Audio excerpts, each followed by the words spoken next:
And he gets personal preference. Good morning, everybody. So in the interest of time, I think we'll get started. I'd like to welcome you all to California, San Diego for our NHERI at UC San Diego user training workshop. This is the ninth one of these, so I'm very happy to come back in person and do this as a in-person event, because our previous training workshop was a remote event. So thank you everybody for coming. Just a few housekeeping things before we get started. The restrooms, if you need them, are down at the other end of the hall on the other side of the plaza. There's restrooms on all 4 floors. If you need a single occupancy bathroom in the EBU2 building, which is if you go out the main entrance of the building, just right across the street, you can find that there. If you need a defibrillator, if somebody is finding a defibrillator to help somebody out, you can find one near the main entrance of the building. I listened to a story on NPR that during the holidays there was a increase in heart attack related issues, so it's always good to be prepared. So yeah, we're going to be in here. I apologize for the cold weather here in San Diego. I think this will actually kind of warm us up a little bit more, but yeah. We're going to try our best to record all the presentations. Several attendees that signed up to come weren't able to join us because of weather and also health issues. So we're going to be, the best would either, there's 2 options. You could record in PowerPoint. There's an option to hit record when you start the option would just keep your voice. If you're using your own computer, you could also have a Zoom session open and then record the presentation there for the speakers. You could use your own laptop if you'd like, or you could use this laptop up here. But if you do want to use this laptop, please let us know in advance. Robert, who's in the back here, can help us with that. So I think the best thing to get started is to just do a round of introductions. I'm John McCartney. I'm sorry, I didn't introduce myself earlier. I am a new member of the NHERI UC San Diego team. I joined this summer. I'm a geotechnical engineer, and I'm currently the department chair. It's my 7 more months until I finish, 6.5 maybe. But yeah, so on behalf of the department, I also work. So maybe we could just go around snaking through here and introduce everybody, each other. So, hi everyone, I'm Kurosh. I'm the operations manager over at the NHERI at UC San Diego Technical Facility. Welcome to San Diego for those of you who are from out of town. Yeah, that's pretty much it. Everyone, good morning. I'm Laura Ferrara, assistant professor at San Diego State University, and proud alumna of the CSD. So, like I came back home. Very nice to be here today. 1, 2, 1, 2. Want to have a voice there. Good morning, everyone. I'm Sergio Sampras, assistant professor here at San Diego. Jared Cantrell from Idaho State University. I'm a research engineer. My focus is mainly structural engineering. Ben Hahn, University of New Hampshire, assistant professor of geotechnical engineering. Good morning. My name is Esteban Villalobos Vega. I am a PhD candidate at the University of Oklahoma. Hey, good morning, everyone. My name is Toshi Chen. I'm from Clemson University, associate professor in geotech.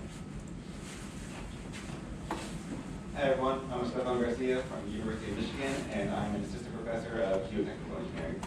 Go blue!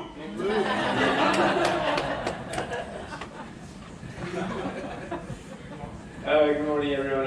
I'm John Hubler. I'm an assistant professor at Villanova University, and my area is geotechnical engineering. Michigan alum. Yes, Michigan alum. Yeah, Same yeah. Same here, over here. Yes. Not me. I'm Gilberto Mosqueda, professor of structural engineering here at UCSD, and director of the SRB facility, and is a former part of the Shake Table management team.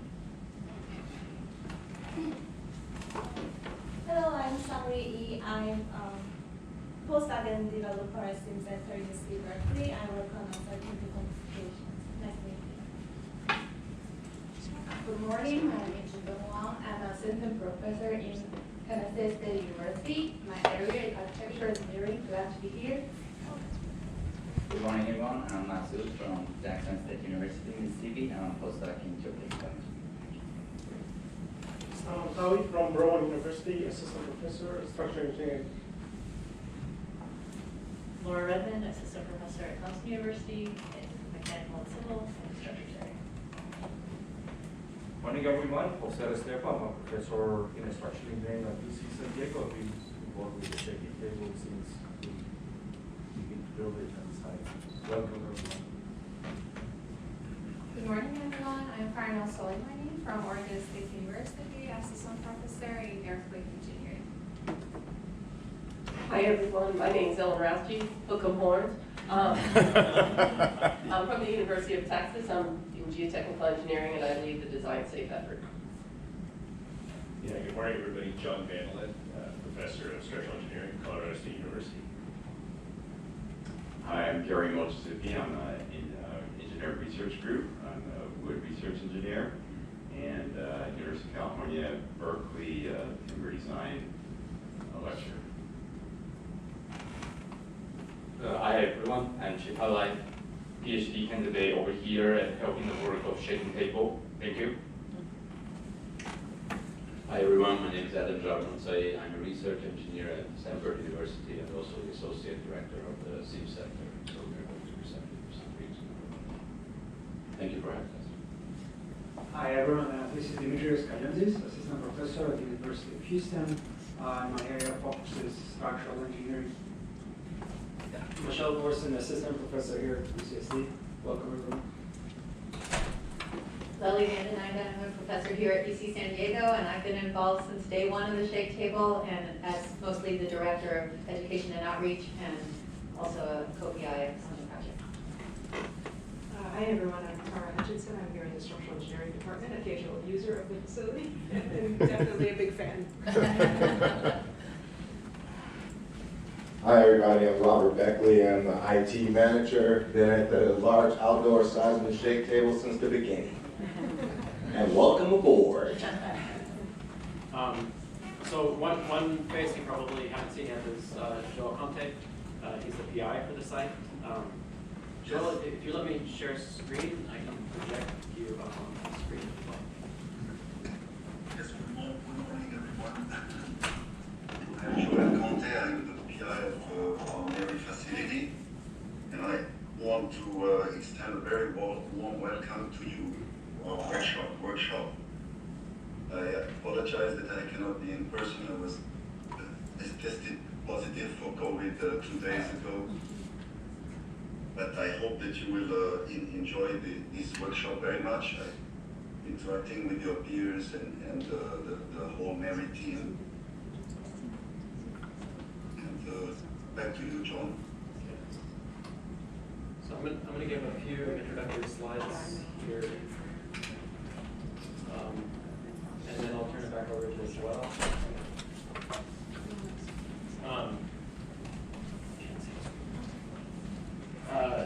So I mentioned a few of the housekeeping issues earlier.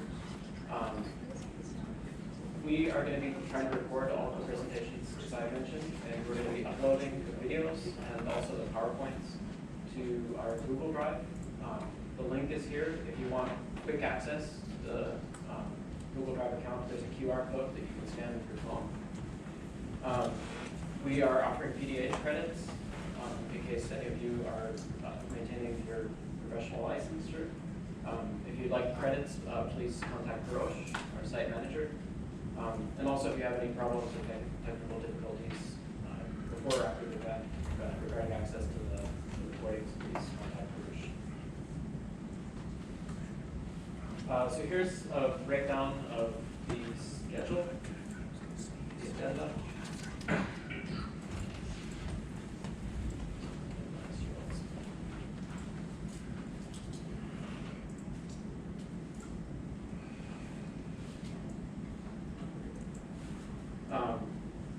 So first thing that we're going to talk about is Joelle's going to give an introduction to the site.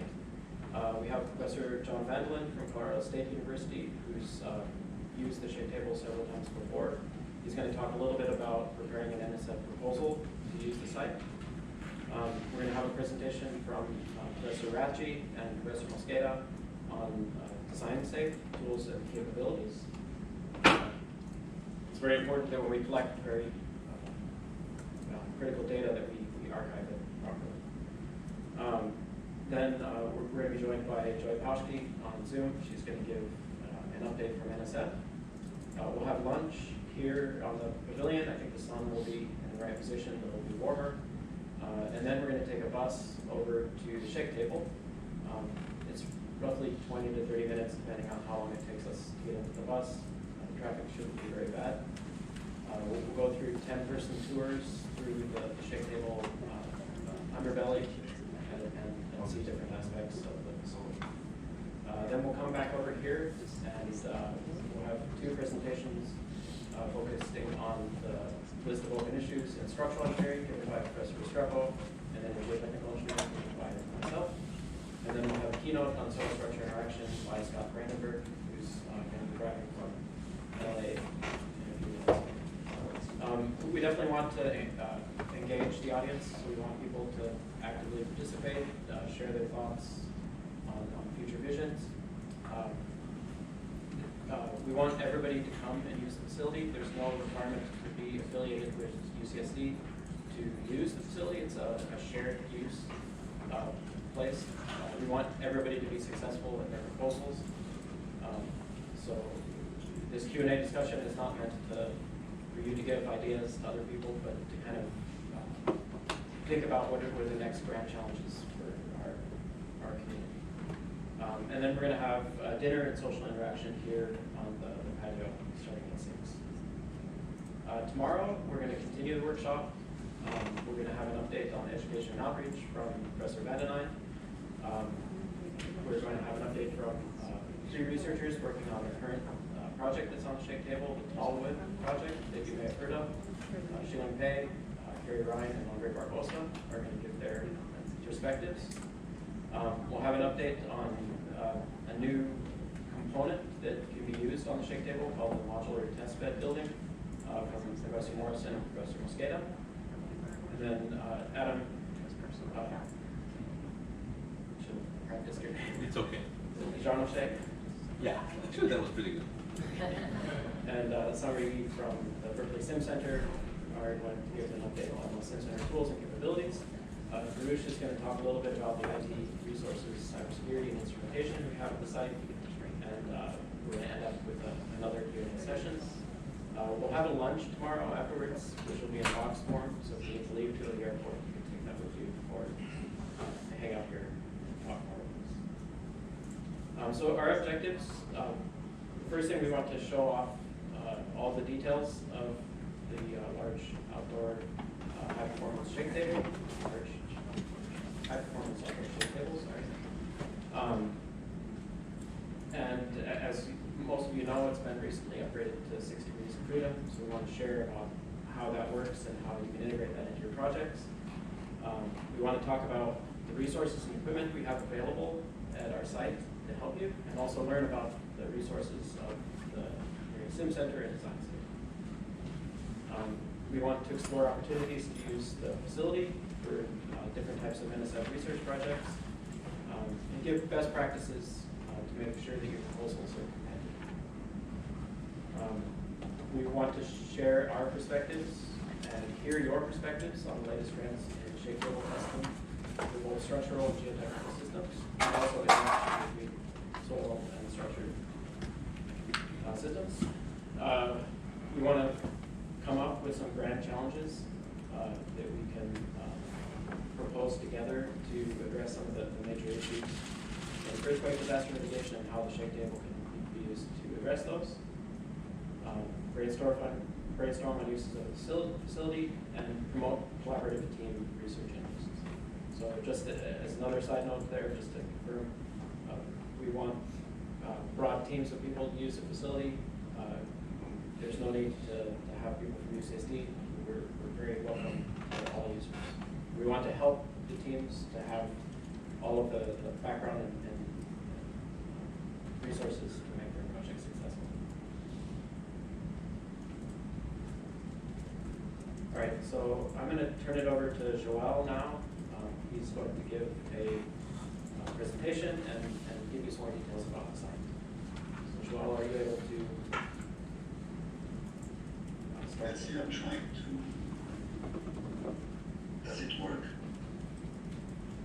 Can you see my screen? I think I need to stop sharing here. And then you Let's see. Let me.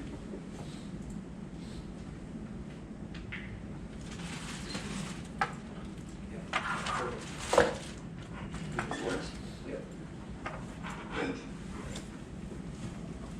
All right, so yeah, let me go ahead with this description of our facility and its capabilities and the upgrade. Let's see. It is not working.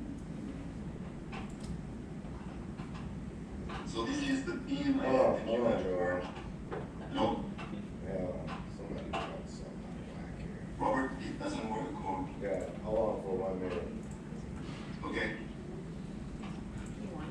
He's sharing from something.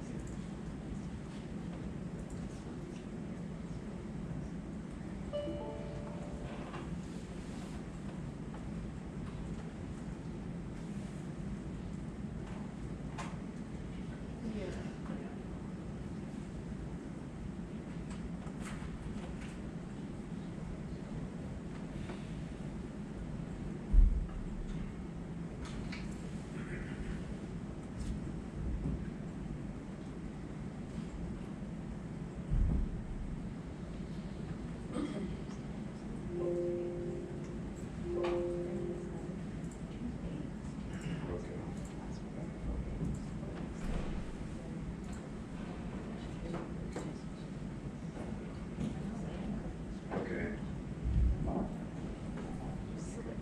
Is it good? Yeah, you're good now.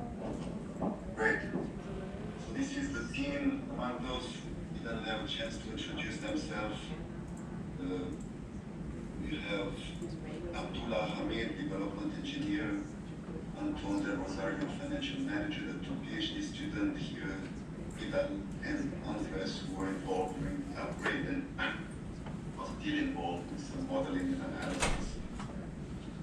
Then we have Robert Beckley, Alex Sherman, Jeremy Fischer, development technician. And then we have some of our colleagues here, Robert Gilberto, Giorgio Spencer, and Tara. As a capacity building partner, they have experience with the facility and can help some of you. So here, the outline I will of the Infrastructure Engineering Center. We are HPOs, show you a few select shake table tests performed in the past, then talk about the upgrade that I will intertwine LH Post and LH Post 6. So LH Post is the 1 degree freedom shake table, LH Post 6 is the 6 degree freedom table, and talk about research opportunities made possible with the upgrade.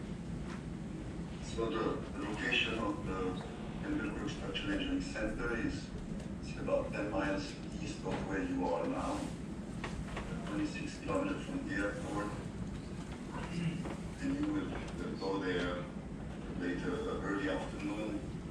So on the left here, this was before the upgrade. The yellow part is the shiftable pattern. We also have a storage structure interaction facility here, which is not part of NHERI, but is available to NHERI researchers. And then we have the hydraulic power building, and we also have a blast impact testing facility that makes use of servo-hydraulic to generate the blast flows. This picture was taken recently, so this is after the upgrade. You can see the steel plates around the pattern that are new. You also see a nuclear cask that will be tested after the 10-story building. So the soil foundation structure interaction facility is old pictures from 2002 when we were testing a bridge of equipment here, and some piles in brick material. There is, on each side of this wall, there is a refillable soil pit, 21 feet deep. They are accredited by the International Accreditation Service, which means that all the data produced at our site is accepted with no question asked in over 80 countries around the world. We suspended the accreditation during the upgrade, but it's coming back in the next few weeks. So now let's look at the shake table facility. So the objective of our NHERI shake table site is rooted on 4 critical needs. The first one is that we need to understand better the system level behavior of civil infrastructure system, from the initiation of damage to the onset of collapse, accounting for soil structure interaction, contribution of lateral and gravity load resistant system and non-structural system. This data is stored in easy to develop, calibrate, and validate high-fidelity computational model of civil infrastructure system that will allow us to progressively move towards model-based simulation for the design and performance of structures. We need also much more data for fragility information to achieve the full realization of performance-based design. And finally, launch the shake table test for the ultimate validation for protective system, retrofit method, use of innovative material component system to protect the civil infrastructure against earthquake hazard. This is a rendering about the LH pose that we had from beginning. So it was designed as a 6-degree of freedom system in collaboration. So there was a team of us collaborating with MTS System Corporation. And we continued that collaboration for the upgrade. Here you see the salient features of 1-degree freedom system. Peak displacement of plus or minus 75 centimeters, size of the pattern 40 feet by 25 feet, a peak velocity of 1.8 meters per second, which was the dominant design parameter requiring a tremendous flow of fluid. And the frequency bandwidth is 0 to 33 hertz, maximum horizontal force 680 ton force that was produced by these longitudinal actuators that you can see here. And the vertical payload capacity, which is 2,000 ton, is the largest in the world. I think the E-Defense is 1,300 ton. And then a large open turning moment capacity of 5,000 ton meter. So here you can see immediately the contrast, and this is after the upgrade. You can see that we acquired 2 more horizontal actuators, them in V shape. You see here the plates, cover plates that cover the void between the platen and the reaction mass. You can see a top view here that you will not be able to see today because we have a specimen that covers the whole platen. And you see the rendering of the specimen here. So you will be there very shortly. So when we designed this shake table system in 2001, the goal was to be able to introduce large earthquake ground motion, particularly the near source ground motions.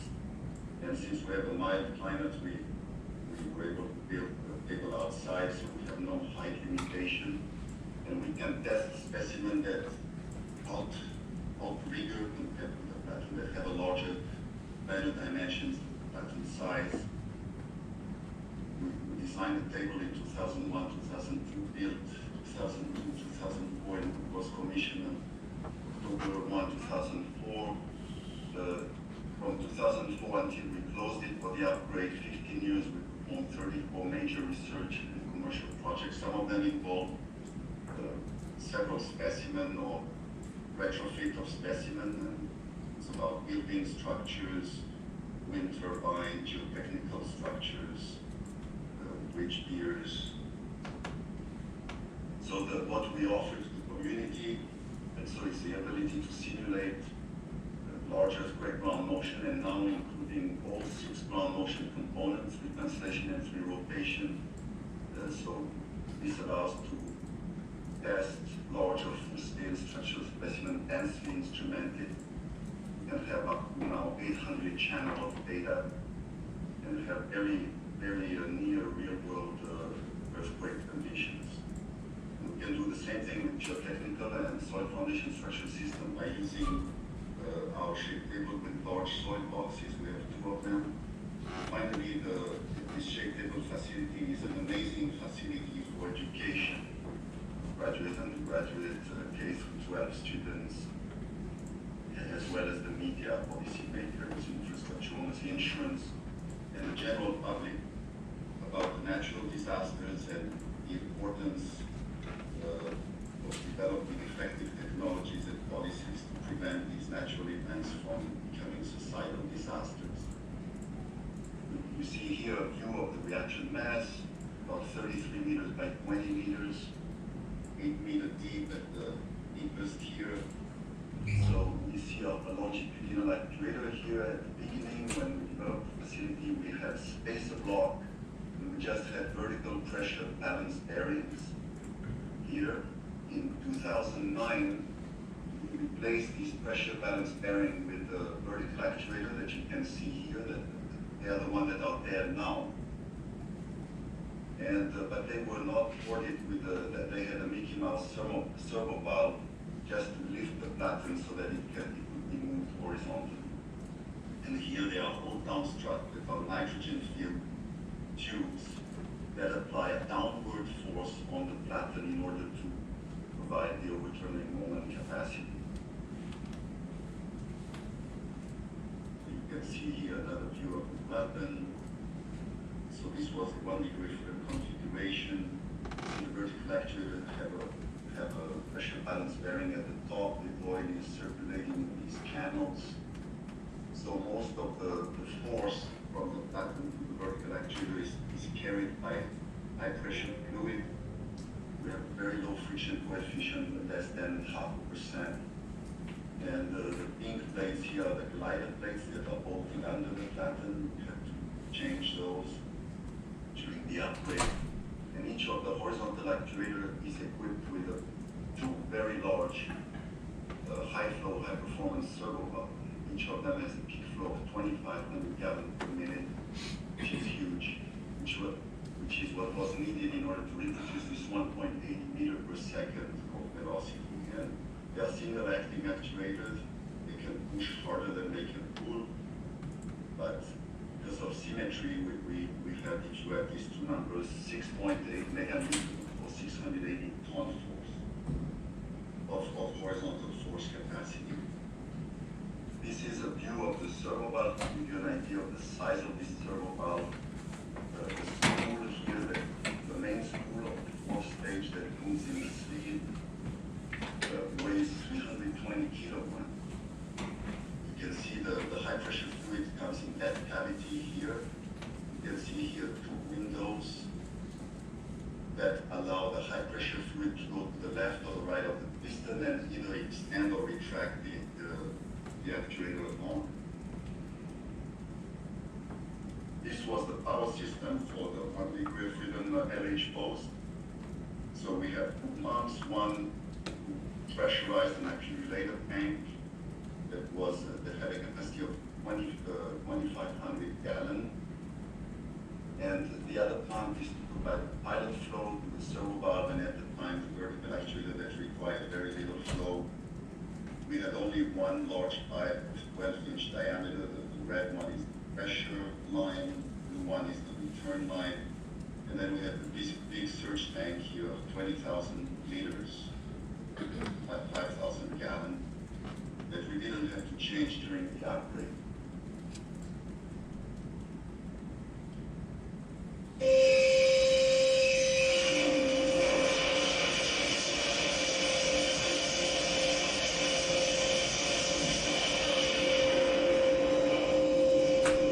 When we first were performing the commissioning and the acceptance test. So this is a view of the reaction mass. It's a very unique reaction mass. We had in our team our colleague, Professor Enrique Luco, an expert in soil structure interactions. So he took advantage of the stiff soil condition and with the shape of the reaction mass maximized the high radiation damping. There is an effective damping ratio of the reaction mass between 32 and 42%, depending on the degree of freedom. So the reaction mass weight is less than 4,500 pounds. It's a little bit more than 2 times the maximum payload capacity. In large shaking table around the world, usually this is 20 times at least the maximum payload capacity. So we have a character, a natural frequency of the reaction mass. See here the frequency response function for the east-west motion of the reaction mass scaled to the maximum horizontal force of 680 on. So you can see here on top of the reaction mass, we have a natural frequency at around 10 hertz. And displacement very small, a quarter of a millimeter. And when the reaction mass moves east-west, it also rocks. And the rocking motion at the edge of the wall on the east and west side, you can see it has a downward displacement of 0 or 15 millimeters. Recently, during the characterization test, Andres Rodriguez, one of the PhD students, and the whole team have performed some more comprehensive tests of the reaction mass in the east-west, north-south, the yaw, and the vertical direction. We're still working at analyzing the data and developing models. So the MTS controller that we use is the MTS 469D that probably many of you are familiar with. It's a linear state variable controller with a 3-state variable displacement, velocity, acceleration. It can be run under displacement, velocity, or acceleration mode. It means that as the user, if you provide the acceleration time histories for the ground motion, you would say that you want to use it in the acceleration mode. And then it has all sort of features to compensate for linear and non-linear sources of signal distortions. An important one is the adaptive inverse control that we hear often, AIC, and the online iteration method, which we'll say a few words later. So I think here, some of you are probably expert in control and so on, so you may appreciate this block diagram of the control algorithm for the LH plus 1 degree of freedom. So if you provide an acceleration time history for the ground motion, the reference generator module of the controller would integrate it to the velocity, the displacement, and differentiate it into a jerk. Each of these 4 signals are multiplied by a feed-forward gain in order to shape the transfer function of the shape table system. And then the feedback, the displacement feedback from the actuators, acceleration feedback, and force, delta pressure feedback from the actuators as well. And there is a feedback generator module that will do signal processing. From this raw feedback signal, it would try to estimate produce the best estimate of the true displacement, true velocity, true acceleration, and true force feedback. But then the control loop, and that's what very important, I think it's not well understood usually, the control loop is closed on the displacement. Even if you work in an acceleration mode, the control loop is closed on the displacement, the target displacement of the table, that is called the desired displacement or the reference, and then the feedback displacement. And the error signal here is multiplied by a feedback gain. And the feedback gain for the velocity and the acceleration, MTS wants to keep them to 0 to facilitate the training of the controller and to avoid instability problems that have been experienced in another shape table facility in the past. So when we train, there are 3 steps. if we use the 469D controller, which is TBC, AIC, and OLI, these are the 3 steps. We use the TBC controller to the shape table operator, Abdullah, Hamid, and Roche, both Fisate have been trained extensively, and they are the operators, so they would first, in step number 1, adaptively set up the control gain parameters, the feed forward gain and the feedback gain, until under white noise condition with a root mean square acceleration of maybe 5% g would be as close to a unit transfer function as possible.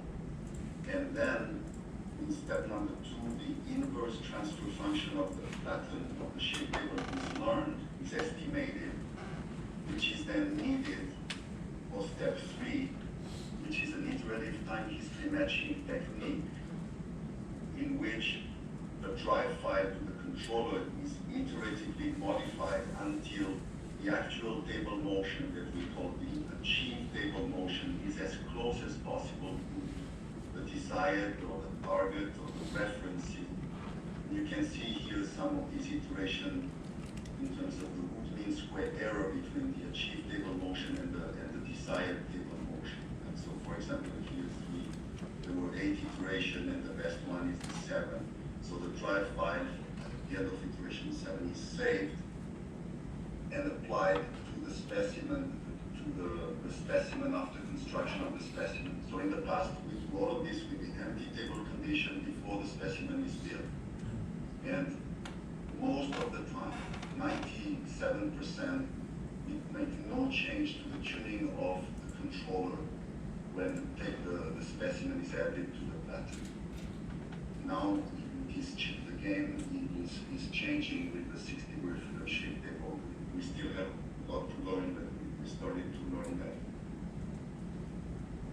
So here, we always have been proud of the accuracy of our shape table system. You can see an example here. We're trying to reproduce the Northridge earthquake. You can see the target in red, the achieved table motion in blue, almost on top of one another. You can see the achieved and the reference pseudo-acceleration spectrum and spectral displacement. For a large shape table system, it's very difficult to achieve this kind of accuracy. So now let me go through rapidly here some of our past tests. You see pictures of specimens that were tested here. I'm going to say a few words about each experiment at our site is of course an integrated experimental, analytical, is an integrated experimental analytical approach, right, where the research team already arrived at our site with a numerical model of the specimen that they have run to design the specimen. They've been validated at the material level, at the component level, and during the shape table test, they are now calibrated and validated at the system level. And when the researchers have confidence in their model, they extrapolate the test condition by doing large parametric studies of a wide range of design situations. For example, parking structures of the larger different number of stories and bays. And then this parametric study, they distill the data that then allow to write new chapters of the design code or revise some existing chapters of the design code and then allow to reach a more seismic resilient seismic environment. So here, with just an example, we had a 5-story building that was tested first on base isolators, 4 base isolators, 1 at each quarter, and then on the fixed base. You can see here we have the type of facade. We have all the non-structural component and system, light facade at the bottom, heavy facade at the top, different floor occupations at every story, some fire was produced also after some earthquake tests to simulate fire after earthquakes. And then there was an intensive care units here with beds and mummies in the beds and surgery suite at the top. We had a fully working elevator. It's important in this case to have a full-scale specimen. It's difficult or very expensive to order an elevator at 40% scale or so. And then we had stairs. You can see here time history of the displacement at the 6th floor, 3rd floor, the shear in the base isolators and the ground acceleration on the table here. And in red is the experimental data, and in blue is the prediction from this finite element model here. Here you have the total base shear through the 4 base isolators, the shear straining the elevators, and here's some interstory drift, ground acceleration, story shear moment along the height of the building. We reached about 150% shear straining in the base isolators. See, it's easy to, and now you can see the difference between base isolated and fixed base. It's the same ground motion, but scaled at 140% for the base isolated, and still the beds are doing much better here. So the same building under fixed base condition now. This is the floor, the slab at the 3rd floor. You can see the development of the failure of the slab around the column, unching shear failure.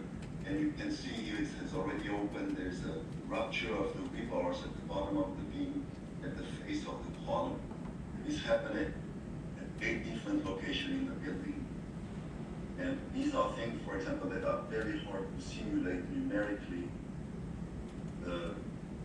in true blind studies, like before the test results are available. Here we have a bridge here, full scale. This was the earthquake number 8. We already have the formation of the hinge region at the base of the pier. This is spectatory station at 120%. You have ground acceleration on the table, the acceleration at the center of mass here, moment and shear at the base of the column versus the drift.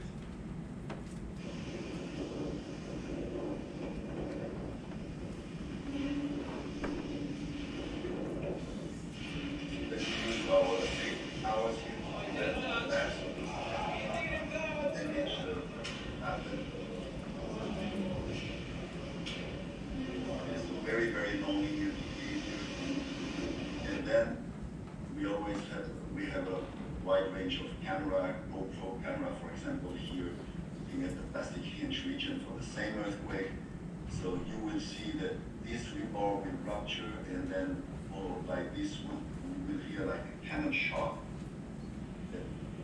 when it ruptures.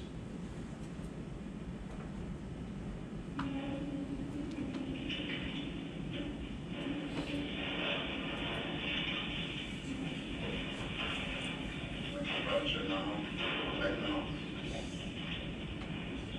Right now.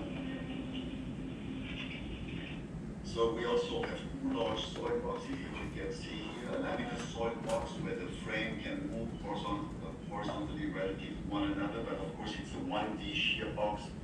We would need in the near future to convert it to a multi-directional shear box. And then we have a rigid, nothing is rigid, but more rigid shear box. It's not laminar here. You see the dimensions. It allows to investigate soil foundation structural system, complement centrifuge test, validate computational models.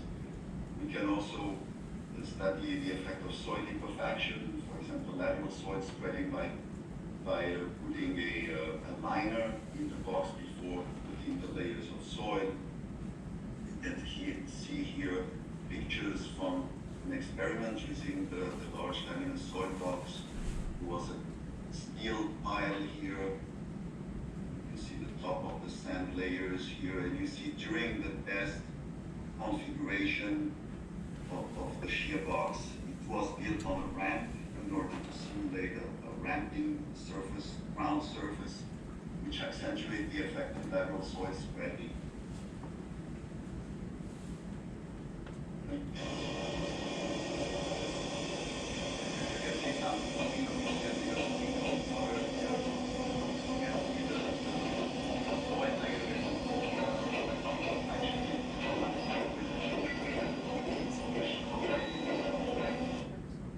You could see the lateral soil spreading here with the pile shifting gradually through the soil.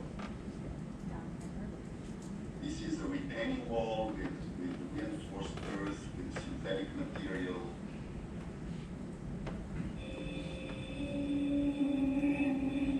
See the wall here in front of the small piles of the wall displacement, the potentiometer and the accelerometer here. White, this is the motion of the table, and in red is the acceleration at the top of the wall. We have a staging facility, a little bit larger than the size of the platen, 7 feet with tie downs, 2 feet by 2 feet pattern. It allows, this is for the goal of increasing the throughput of the site. It allows to either build specimens, let's say that are 200, 150 pounds, build them here, then with a crane carry them on the pattern, or build substructures of large specimen here. Now, when we have tests, we are broadly our tests are broadly disseminated. We have a team at the Jacob School, a team of communication and media relations who work with the research team. For example, if you come to our site, they will work with you, connecting you with the local, national, international media, and so on and so on. So let's talk about the 6-degree freedom upgrade. The upgrade proposal was awarded on October 1, 2018. The upgrade was designed the first year, and then the following 2.5 years was built. It was technically very challenging, 1 more year to build than expected when they wrote the proposal. This picture comes from 2001 already. We had already conceived that the shape table is a 6-degree freedom system. With the third hold-down strut here, at the time we thought we would just need to double the accumulator bank, keep the existing one, and build the exact same one here.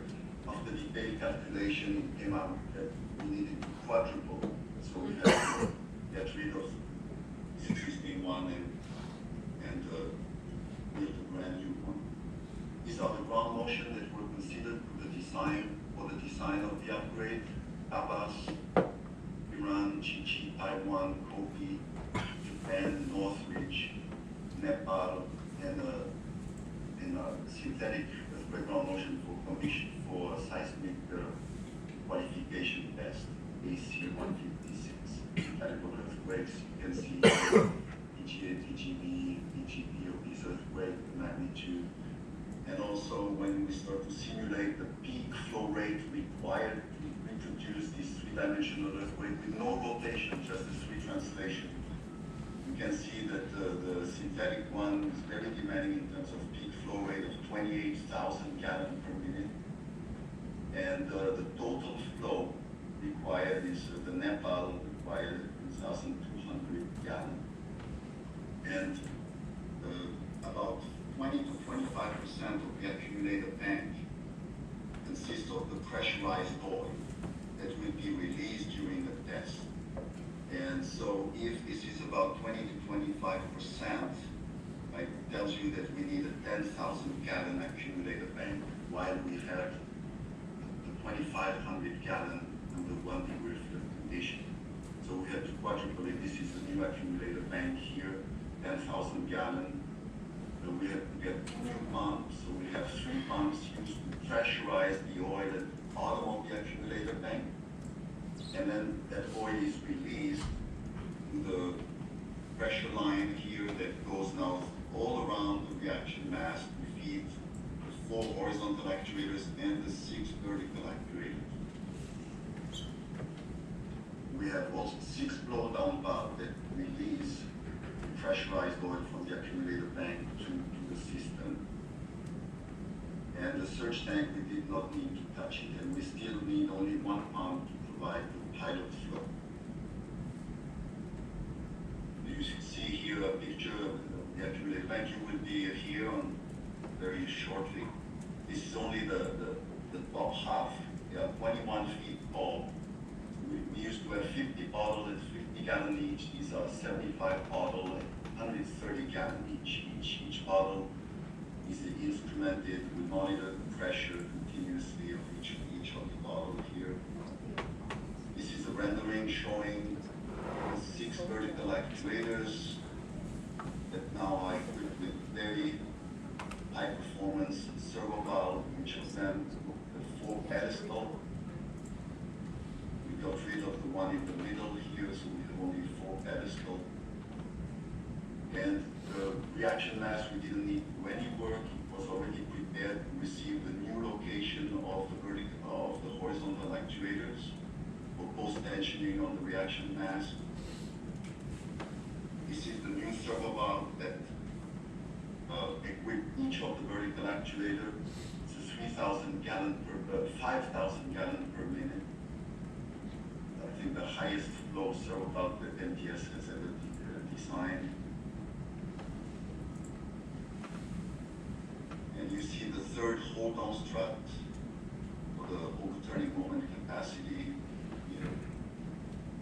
And this is the north-south direction. It's important to understand the limitation there. So we have a clearance of about 50 inch here. The V-shaped actuator have the capability to move about dynamically 37 inch. But with the yaw, we would be very close to touching at the top. But there are other places that we touch first. You can see here we have 34 inch so we have the capability to crash the platen against the wall of the reaction mass here. Or more importantly, to unseat. We have only 17 inches here. So there are 3 lines of defense against potential loss of control of the shake table. The first one is in the control software limits, interlocks. There is a second control loop with physical limit switches, which are LVDTs. You will see this when you visit. That most of the actuators have 2 LVDTs, one for the motion control of the platen and one for the second control loop that would detect an overrun that has not been detected by the motion controller. And then if these 2 do not detect the overrun, then the third line of defense is a collision, is a crash protection system consisting of bumpers, so to speak. So you see, we cannot allow more than 17 inches. So these bumpers here were designed so that they absorb the kinetic energy of a 1,000-pound payload moving at 1 meter per second with a deformation of only 2 inches. So 17 inches minus 2 inches is 15. That's what we allow in the north-south direction, plus minus 15 inches of displacement. Now, if you think about the shake table as a rigid box, connected with 6 vertical actuators and 4 horizontal ones, the oil column in these actuators acts as a spring. So you have a rigid box on 6 plus 4 and springs. If you model it, if you do this nice dynamics problem, undergraduate, you do a Eigen-analysis of 6-degree of freedom system, right, with a rigid box and 10 springs. And you would find these are the predicted oil column frequencies, right? So we have 6 rigid body modes of that platen. And we identified them during the characterization test here. In order to have a good match, we need to use an oil bulk modulus, which is 60% of the actual oil bulk modulus of hydraulic fluid to account for the entrained air and other source of compliance. Right, so you can see that these are the reliable ones. Right? So we have we have oil column frequencies at 9 Hz, 11 Hz, 39, 40, 48. And they could pollute tremendously the reproduction of this wave signal. They would, if the controller was not doing something about it, and these oil column peaks are bent out beautifully, numerically, by the shake table controller using the delta pressure feedback gates. And if necessary, notch filters, but these are ad hoc, we don't like to use them. The delta pressure feedback work usually very well. I'm showing you again the same diagram, like for the controller, because now it's important to mention that the PDC portion of the 469 new controller, right, for the upgraded shake table, is exactly the same for each of the 6 degrees of freedom. Exactly the same as the 1 degree of freedom at each port. This controller uses back and forth transformation from the Cartesian degrees of freedom that the user, works with, and the actuator degree of freedom.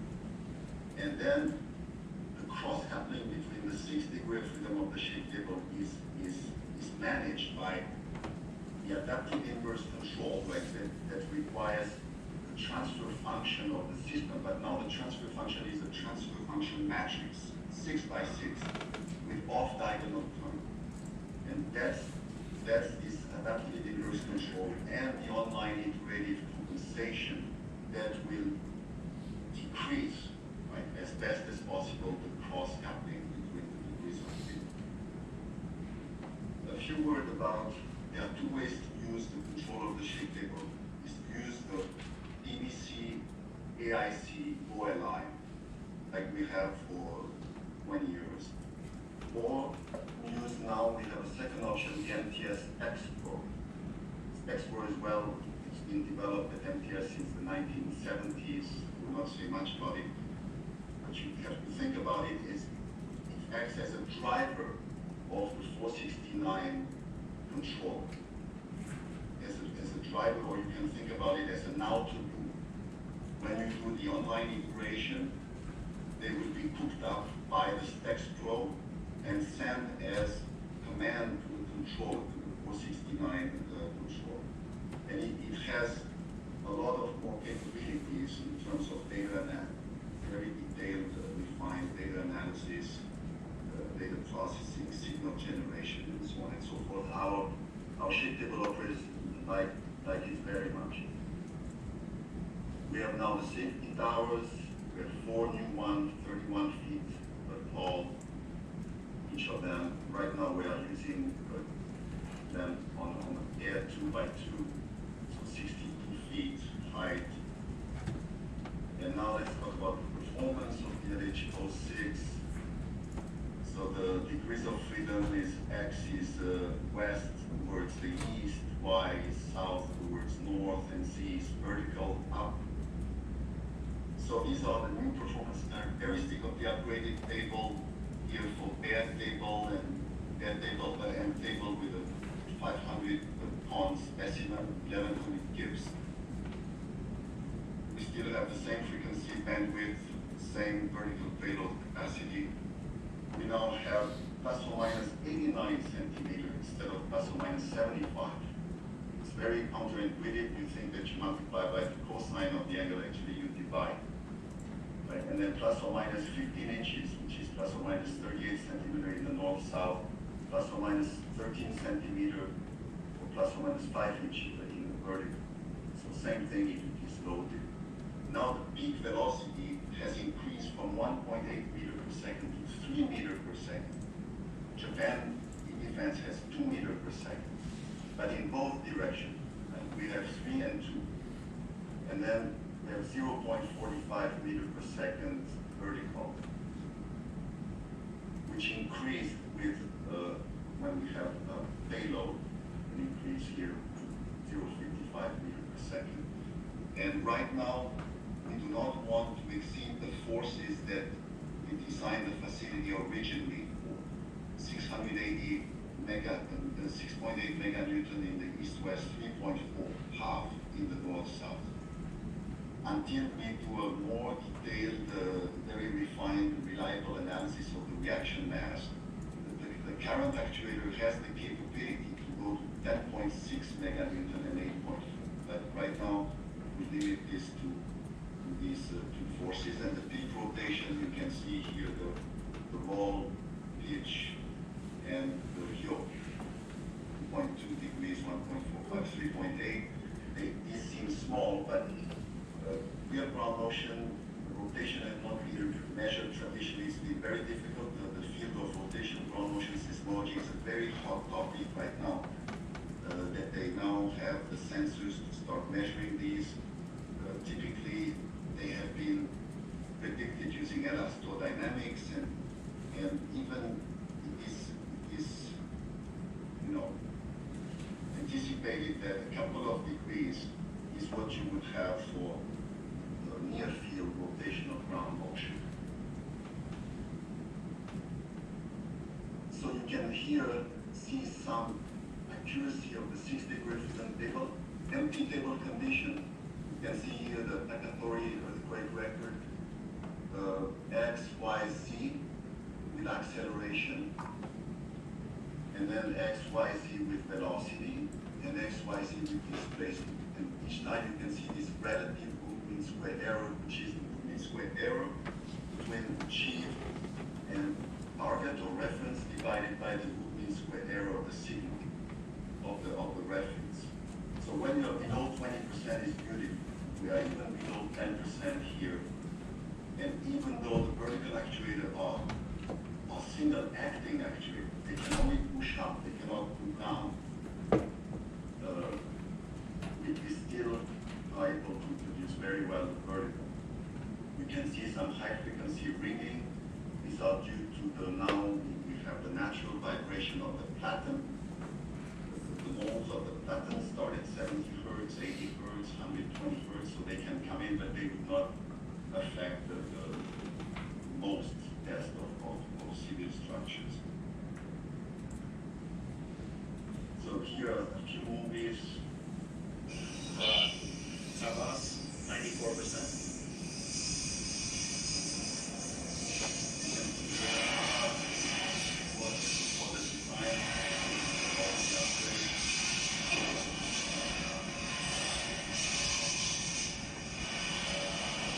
Now we cannot look at the actually the pattern like that is covered with the carbon plate.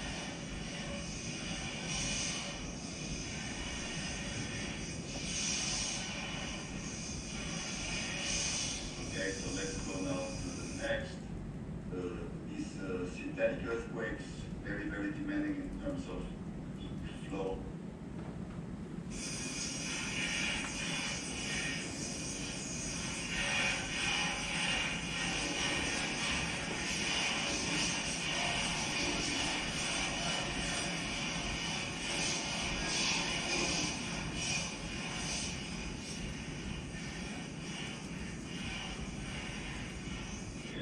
And then the synthetic 6-axial ground motion, it was not considered for the design that it's a synthetic one.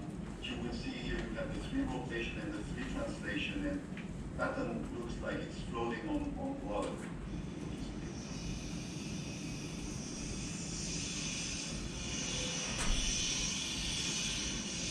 And the rotation is 1 degree, and 1 degree is much more than 1 degree.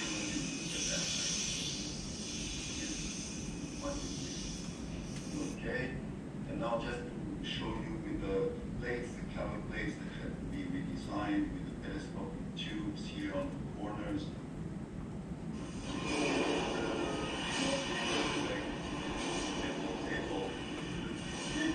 Triaxial, going up and down as well.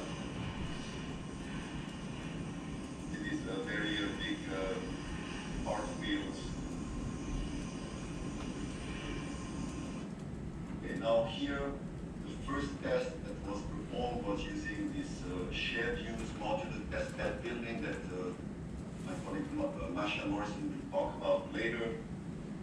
Here you can see 2 configurations with BRBs in the east-west direction and here north-south. And they pay attention to the pattern. It's triaxial. It's the North Ridge earthquake triaxial at 100%. So it's going up and down as well.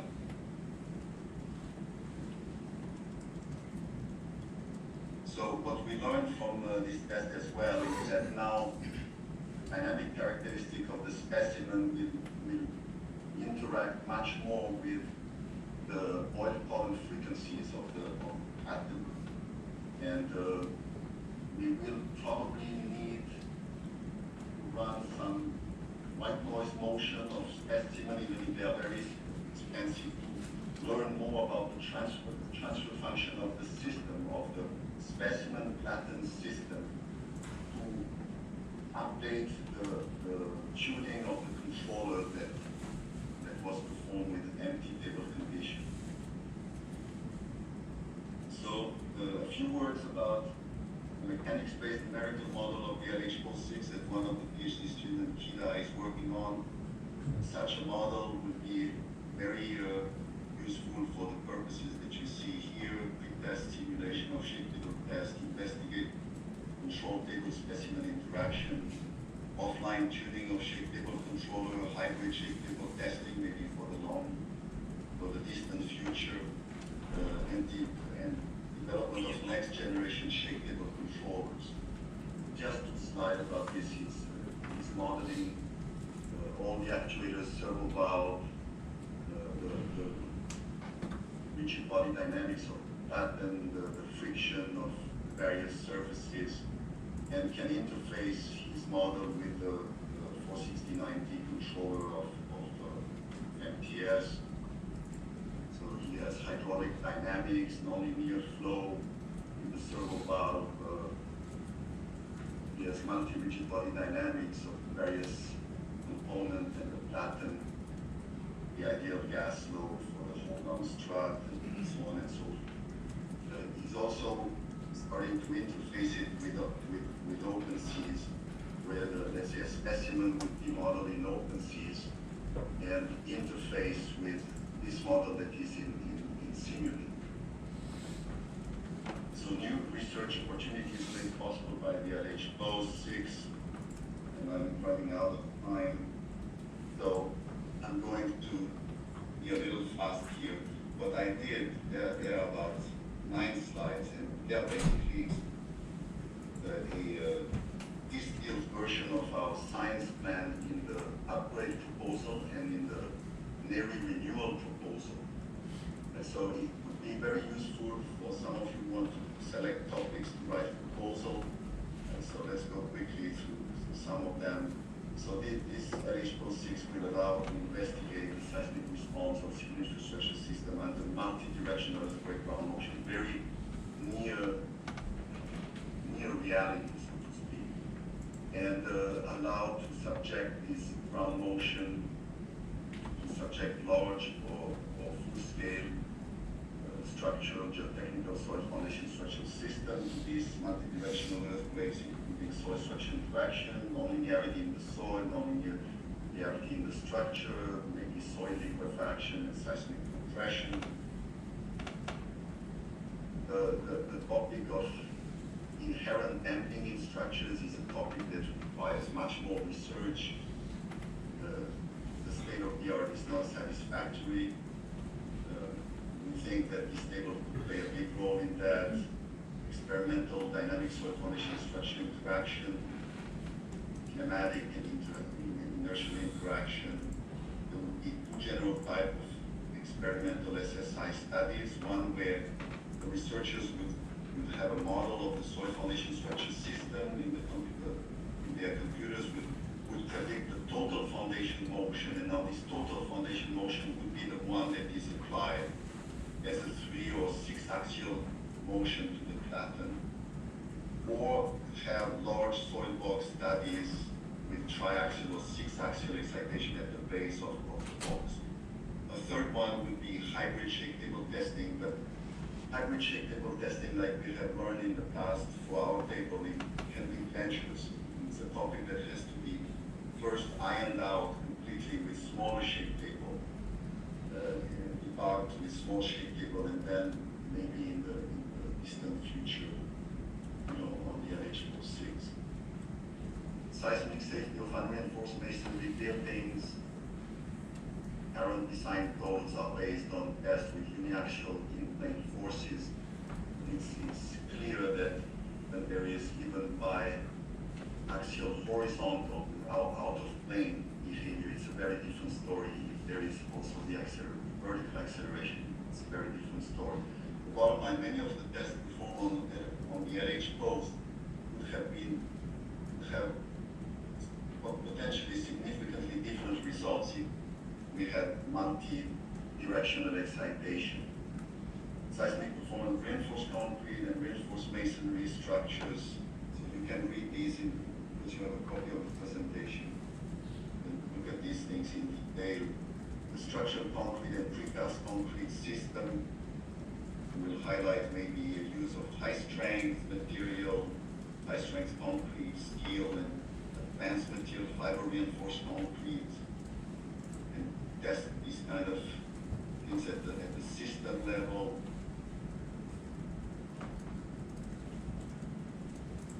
Structural steel system, additional research is needed to assess interaction between the vertical and the horizontal lateral force resisting system, the overstrength and system effect derived from the participation of gravity and non-structural framing in the lateral response, innovative low damage seismic resistant steel structures, non-structural component and system, the need for the development of a reliable unified design methodology accounting for multi-directional earthquake excitation, then advanced and innovative earthquake protective system, passive and semi-active. Test this system at large or full scale. Building structures, particularly here the validation of innovative seismic retrofit system for all the non-code compliant building structures. Since now there are new regulation about retrofit strategies in large cities on the West Coast. Energy power structures. You can see here after the 10-story building we would test a nuclear cask. You can see a rendering of this nuclear cask here. Geostructures, the new type of measuring system. So use the shape table as a key experimental facility to deploy, test and validate new type of sensors. For example, measure rotation component or using digital image correlation using optical images obtained from land-based or drone-based cameras. Bridge structures, you know that NSF now is funding advanced research in bridge structures, different than the applied type research funded by the Department of Transportation. We have some topics here. Structural health monitoring, it's a very hot topic still. It has been for many, many years. I will just focus on the last one. If you look at the landmark experimental data that is obtained from tests on the LH post and LH post 6, they are invaluable for evaluating and testing vibration-based damage assessment methodologies that are used in structural health monitoring and maybe resolve the remaining obstacles that are still preventing structural health monitoring from reliable real-world implementation. And then the last two slides, it's just to explain why large or full-scale system is critically needed. Many physical issues in civil infrastructure systems do not scale well, to reduce scale model. It's the main issue. And finally, this slide is on the LH Post 6 will enable the full realization of performance-based and resilient-based design. You can see here, it will provide landmark data at the subsystem and system level critically needed to the development of reliable fragility function at the system level, and development, calibration, and validation of high-fidelity simulation models that are needed for performance-based engineering. Need non-linear model to simulate damage limit state and so on. This is a picture about the 10-story building that is underway now, that you will hear about later today, involving 5 or 6 different universities. You see pictures of the specimen. taken recently. And thank you very much.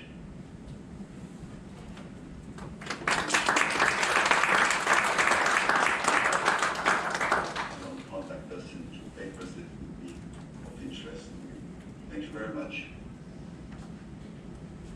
Great, thank you, Joel. So I think we're going to hold our questions until the discussion period later this afternoon. But I think let's keep moving forward with our agenda.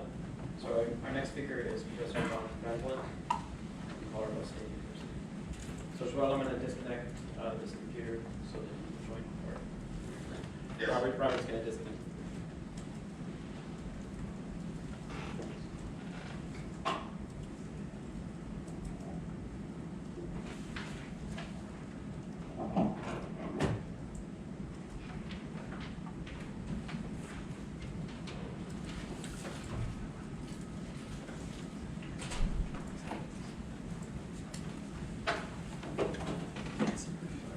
Thank you.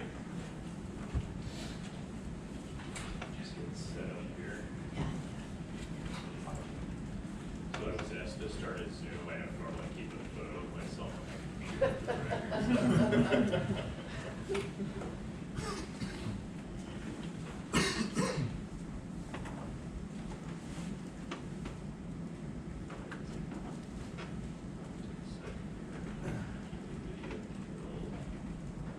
Guessing you guys can edit the recording. It's got a bunch of mess at the beginning.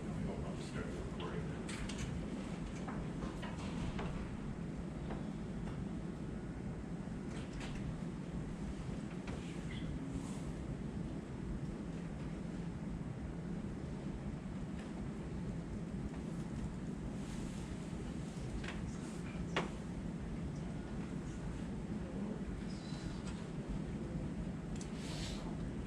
All right, it always takes a second. You guys can hear me okay? All right, great.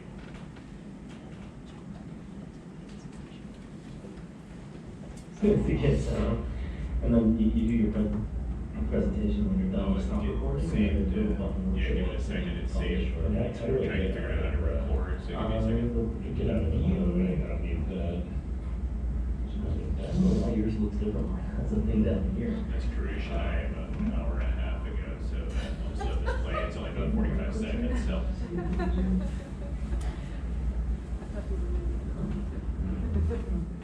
All right, here we go. You ready? Okay. So hopefully we'll restart.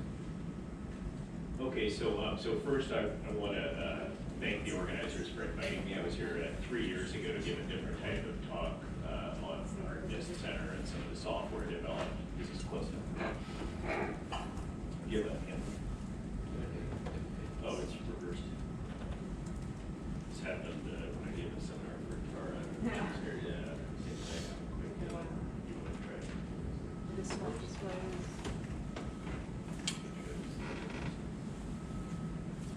Something about the UCSD IT, sorry, John. Yeah, well, I never do a Zoom for myself. So, Yeah. So. We ended up having to switch your display preferences. Yeah, I don't remember. You know, I'm gonna kill this Zoom and just Hey, Tara. send it to you guys another time. The Mac. Oh, good. Switch your, what is it, lock screen?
Well,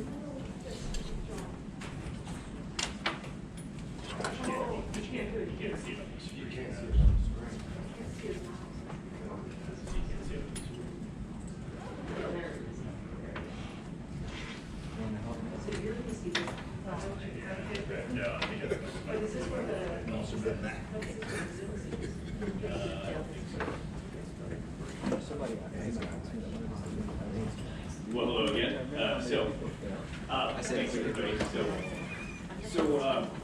I was asked to give a presentation on writing an NSF proposal, and I pulled a few slides originally from a presentation I gave at Johns Hopkins last summer at EMI, and it was less about the details of how to write the proposal, and more about why we're writing them, what we're writing, things like that. So,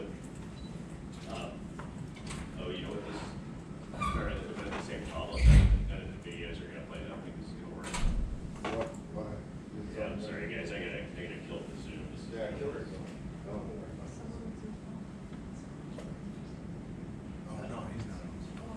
Oh, that sounds like a cool rush. All right, well, there's some. That's what the way look. Oh, I see.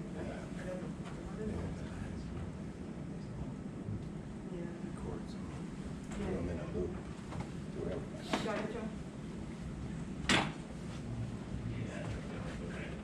Yeah, sorry about that. I can record at a different time for you guys, a week or two. So. Okay, so just want to play. This is the shake table when it was uniaxial in 2013. This is a 4-story test, and I'll get back to that because that's the example I'm going to kind of step through to talk about writing a proposal. I know that one was quite a few years ago. The proposal was probably written in about 2010. But the truth is, it's not changed so much. And so you can see the amount of grit down at the base. That building, it's light frame wood, so it's only about 110,000 pounds. And I say only because you saw that Joel presented the capacity of the shake table. But so it's sitting there at about 16% inner story drift at the first story, and not quite gone. Okay, so we've all heard this quote, or many of us, if you're a hockey fan, or at least you were around when Wayne Gretzky was, which is maybe some of you. So his famous quote was, "I skate to where the puck is going to be, not where it's been." And that was when he was asked, why are you, essentially, why are you so good? Why are you able to steal the puck so much? And so I want to start with a couple of short stories. These are the stories that I presented at EMI at the NSF workshop. And so two stories, I called them kind of axioms of how I like to like to do things. And the first one is be in the right place at the right time, but it's not going to happen by accident. So put yourself in it, put yourself there. And so as an example, I didn't know, I had no idea that I was doing this back then, but in 2001, I think I can say this now because it's long over, but I was an assistant professor up at Michigan Tech before I moved to Colorado State. I was asked to do an ad hoc review of the development of the NHERI consortium. And so there were only a few proposals, and so this was NHERI is the precursor to NHERI, and was around for about 10 years, and actually was responsible, that funding was responsible for the construction of the LH post, the single degree of freedom that Joel talked about. Well, so, and I had no idea when they asked me, I was doing mostly numerical work, so I thought that this was, it said simulation. I'm like, oh great, computer simulation. And then I started reviewing it and realized, they want to build these giant facilities and they want to manage it with a few $1 million. And so, so then in 2002, after I did that, I thought, this sounds kind of interesting. So I came out, and it was my first time at UC San Diego, and I came out to the workshop, put on by, at the time, Frieder Seablade, who was the department head at the time. So first experience, I think I've been to San Diego since I lived in California as a kid. And so, so then in 2003, the next year, I thought, I think I had heard about some construction going on in Japan. So I'm going to start with some work we did in Japan and then move to the UCSD work here in a second as the main example. But so in 2003, if you hear about elevator speeches, be ready. Well, I literally got an elevator with an NSF program director to go up to about the 15th floor and had that 20 seconds to kind of pitch an idea. So I got funding to help develop the collaboration between e-defense in Japan and NSF, more at like the PI level. And so, so then in 2004, actually it was at the end of 3 of 2004, you can see that's the myself on the left, and then you probably wouldn't recognize him, but Dave Rosowski in the middle, Andre Filiatro, who used to be here at UCSD on the far right, circa 20 years ago now, and then Mike Simmons from RPI. And so 4 of the 5 of us there were the PIs on this project. And so then in 2006, they hosted the first NEES consortium, the first annual meeting in Park City, Utah. And I had the opportunity to, have an hour talk with the Director General of E-Defense, Ayama-san, and he basically agreed to have us be the first U.S. test over in Japan. And so in 2009, we lived in Japan for a good portion of the year and conducted that test. And so it was this 8-year, really 7-year process to get that to get to the point of testing. And so that's the picture of the test day there, and the building, 14,000 square foot, 7 stories, but 6 stories wood, and then there's the damage inspection team getting ready for right after the MC level shake. And so the reason I bring that up is that story. It sounds fun, and it sounds like, hey, everything kind of fell in place. But you're flying around, you're chasing this stuff down. These big tests don't happen easily. They don't happen. You can't sit at your desk and there's a lot of work that has to happen outside of your office to get a test like this, and to get a project, I should say, not a test. Test is just the culmination.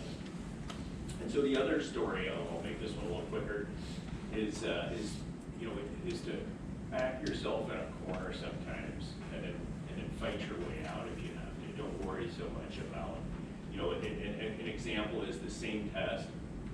We had all these contributions for product and things lined up. It was 20, 40-foot shipping containers of products that had to go over to the port of Osaka from different ports in the U.S. Had it all lined up for donations out of Canada and the U.S. And then ultimately, the Great Recession of 2008 hit, and about half of them backed out. Well, half of them, that's probably on the order of $1 million.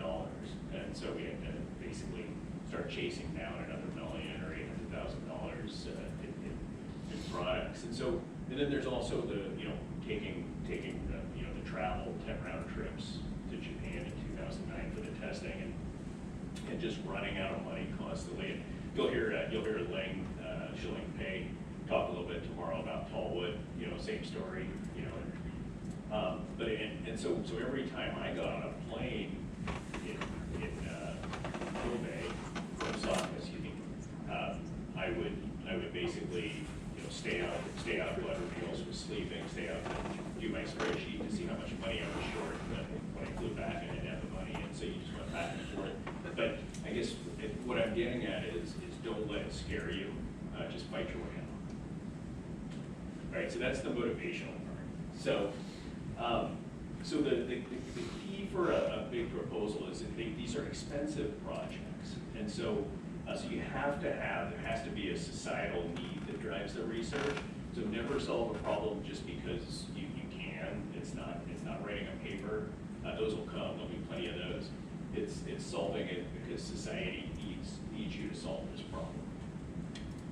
So these academic solutions, they're embedded through there. There's different things, and the academics, a lot of you are academics. You're the ones to solve it, but it's not the only thing. And then make sure you have your private entity or your community partnerships, things like that, enable positive change, engagement, all of these things, and that's really, you can see especially now. I mean, when we were doing it, it wasn't quite the same, but NSF is really engaged in types of partnerships.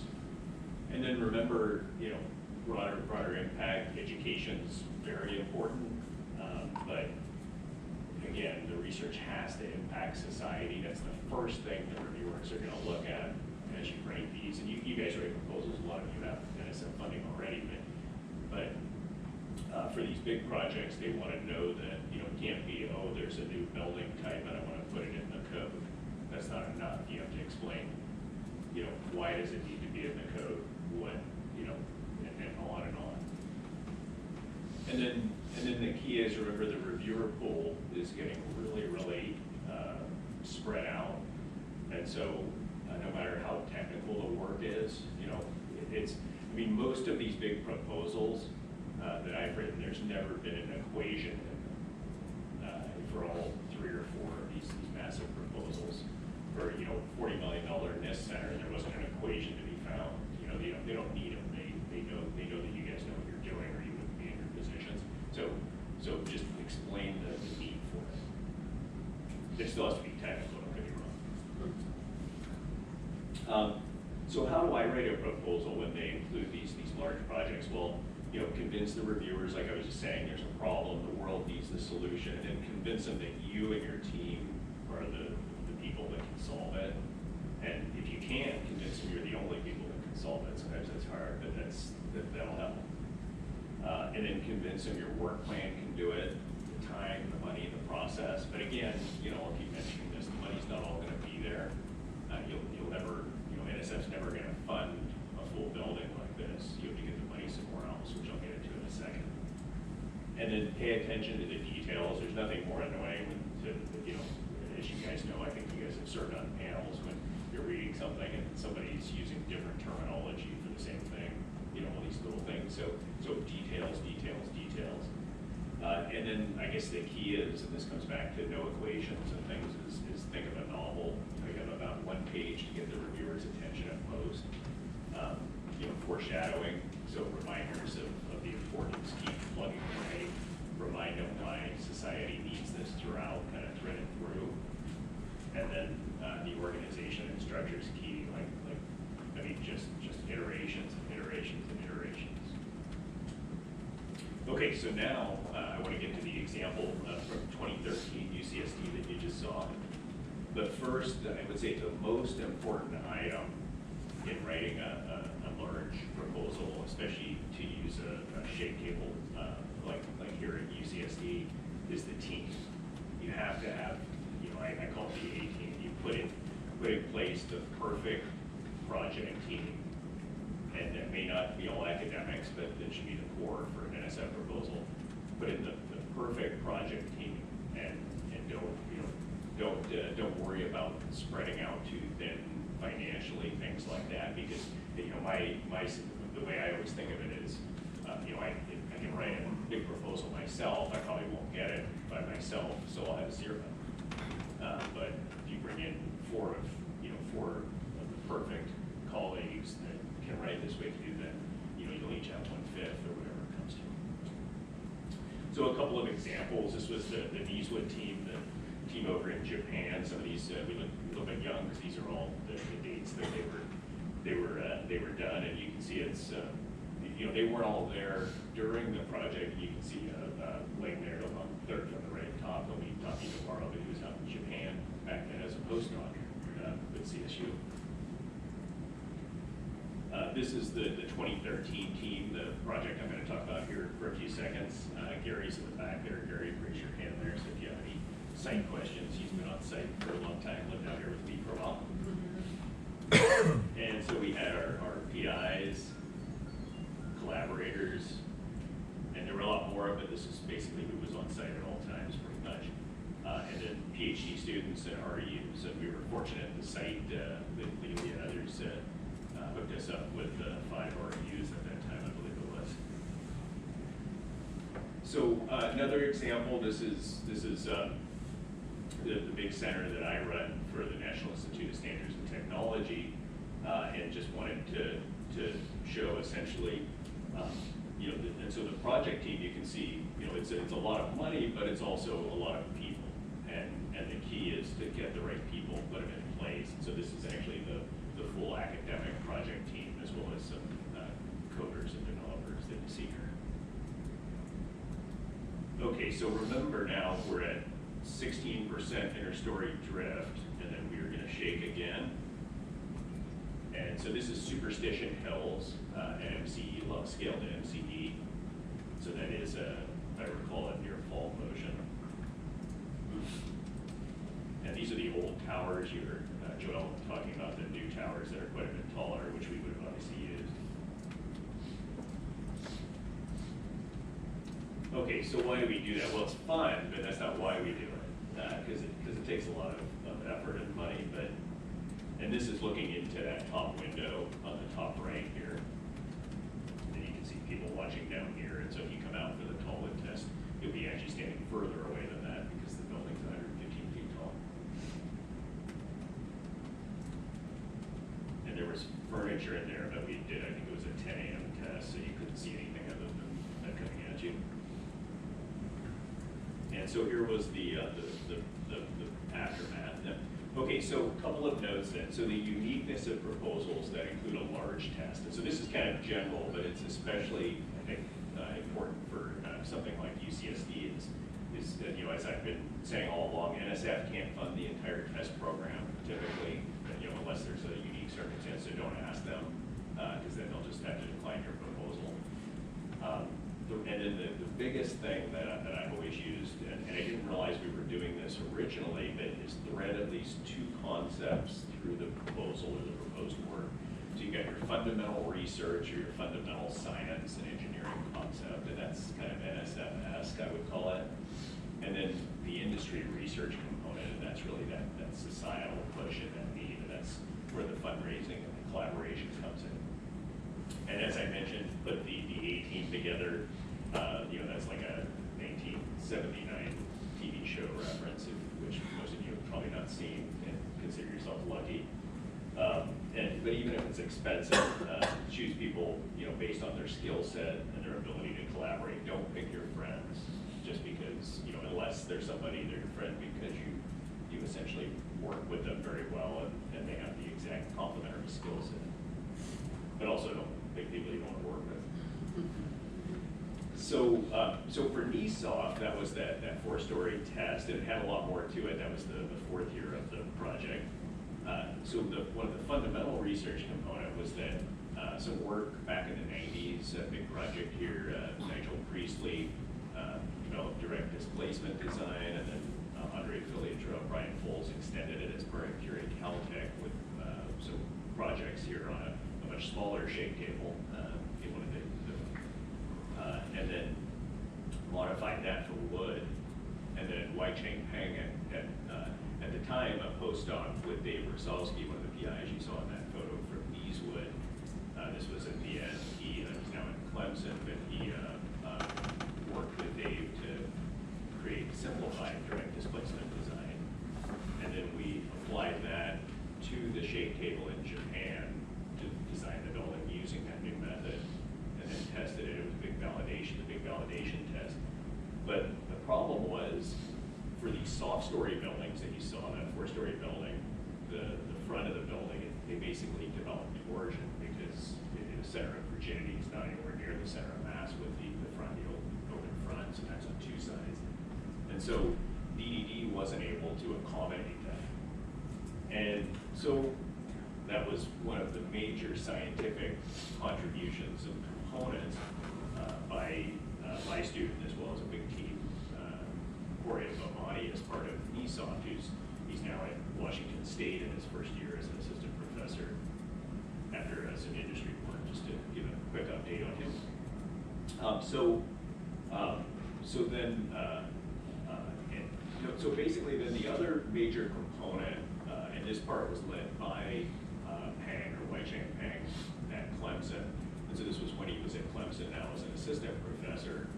He was on the NESOF team, and basically this second major component was to develop better models for wood frame collapse mechanisms. And so these models are needed to be able to, for those of you, I think everybody's probably familiar now with at least structural engineers with P695, even P695 from 2009.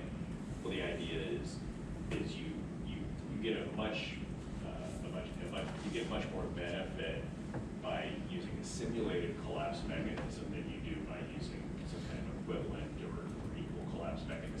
story drift like we used to for Gen 1 performance-based seismic design. And so this is the model that was developed, this co-rotational model, and that's used now in Applied Technology Council projects, things like that by many.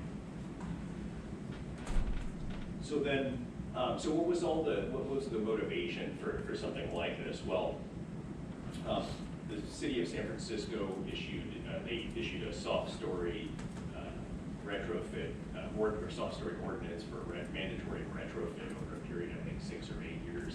I know we can ask Gary, he's probably designed half of it.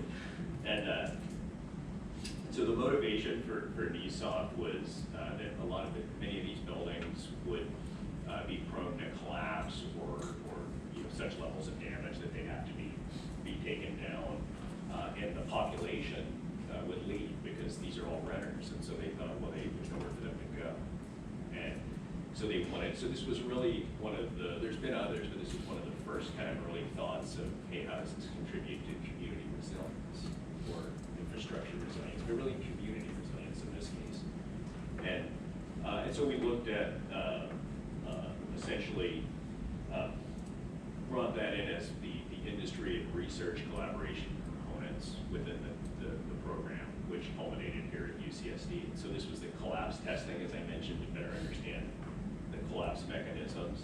And so industry and the profession, they wanted to know, they know how these things collapse, but what this did is it politically provided a visual. So talking to Patrick Ottolini, who's the Chief Resilience Officer for the city of San Francisco, I saw him a few years later, and he said, "Oh yeah, I keep that video of the collapse on my phone, and every time a building owner, says, oh, my building's not that bad, it's and he shows them the video and works them and convinces them that even though the retrofit's mandatory, they install, so he convinces them to do it."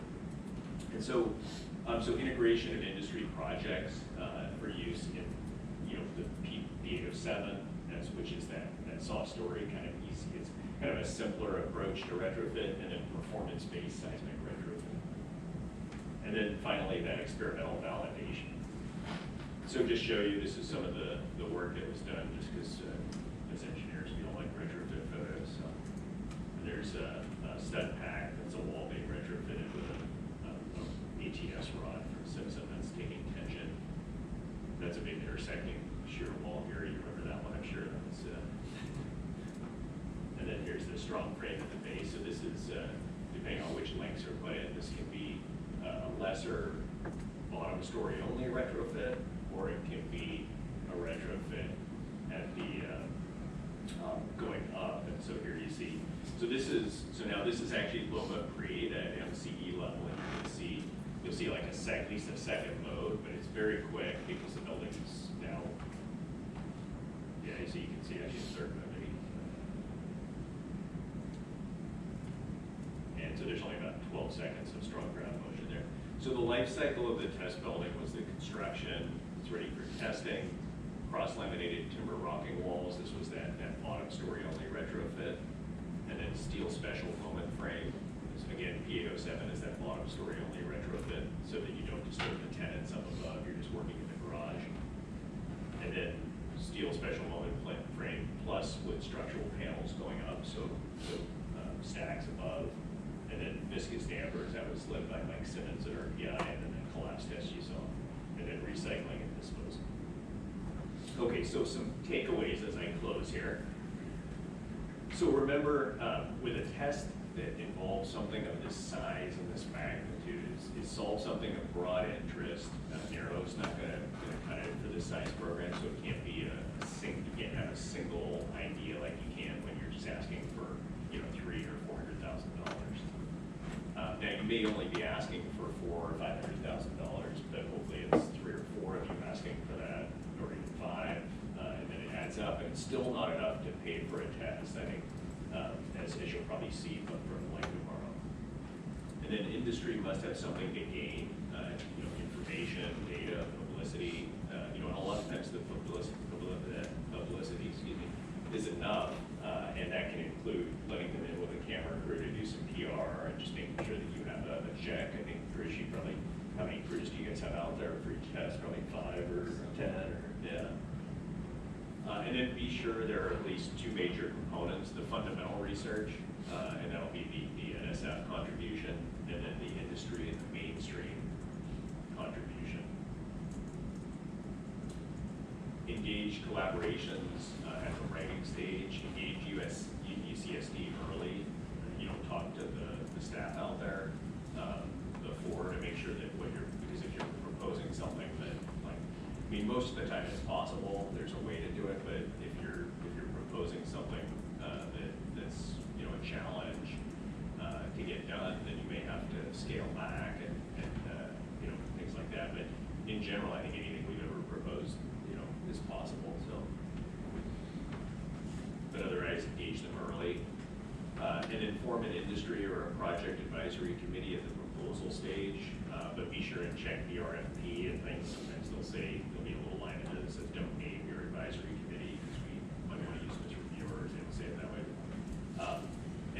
And then the key is, and a lot of people they'll form an advisory committee. They make it sound great, and then they don't use them during the project. They meet once, and then it just never meets again. But if you have an advisory committee, pick the people that you think are going to want to contribute, but not just that have the ability to contribute, and some of them may have the ability to bring their company on board and contribute a few $100,000 or something like that.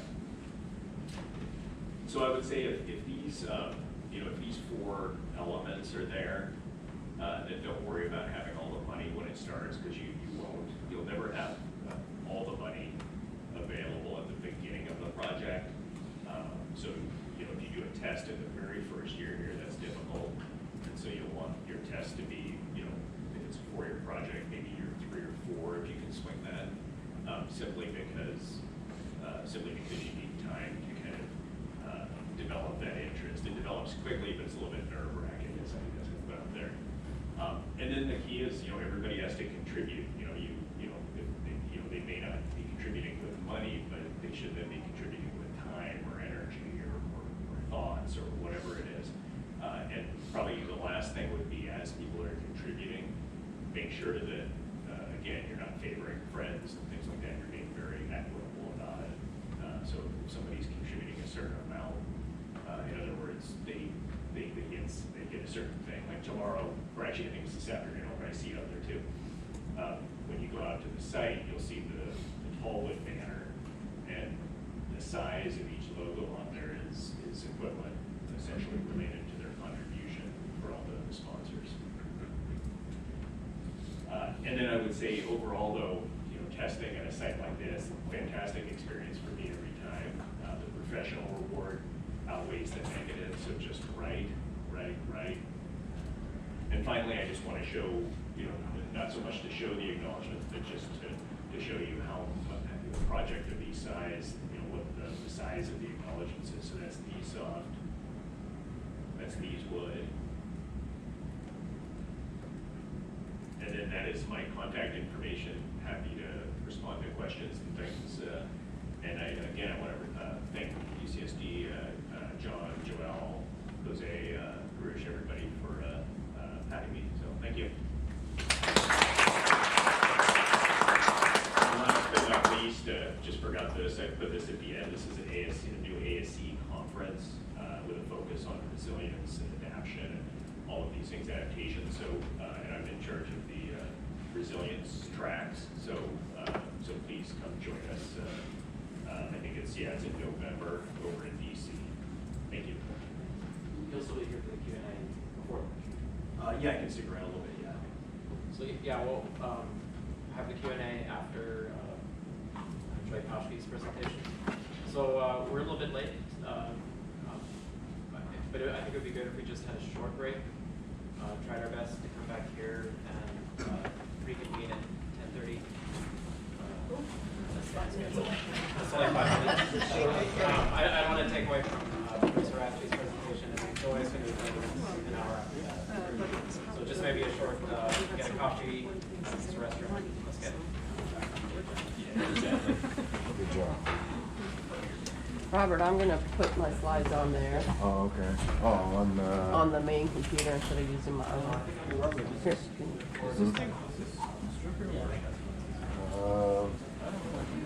go. I gave mine to Karush, I don't know what he did with it. Oh, you already gave him the Yeah.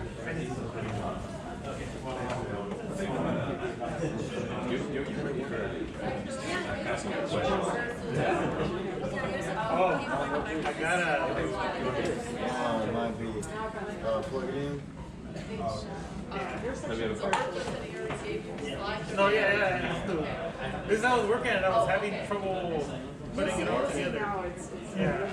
I still have I just have that Android list, but I was working with Lewis and updating the models like this and model. That's pretty cool. I like the. It's very nice. You can turn on and on. What's the most? Yeah. Actually, I put the link in there too. I'm not sure if we're allowed to do that, but that would be useful. He's working, right? Yeah. They're thinking it's really Yeah, you can put links on proposals, you just can't. You can't expect users to see them. You shouldn't expect somebody to see them. That's what I put up there. I just posted it so that, what work here. I think this is I tried that. Yeah, it doesn't work. I plugged it in here. This one This is working. Yeah. So somewhere along the line, maybe.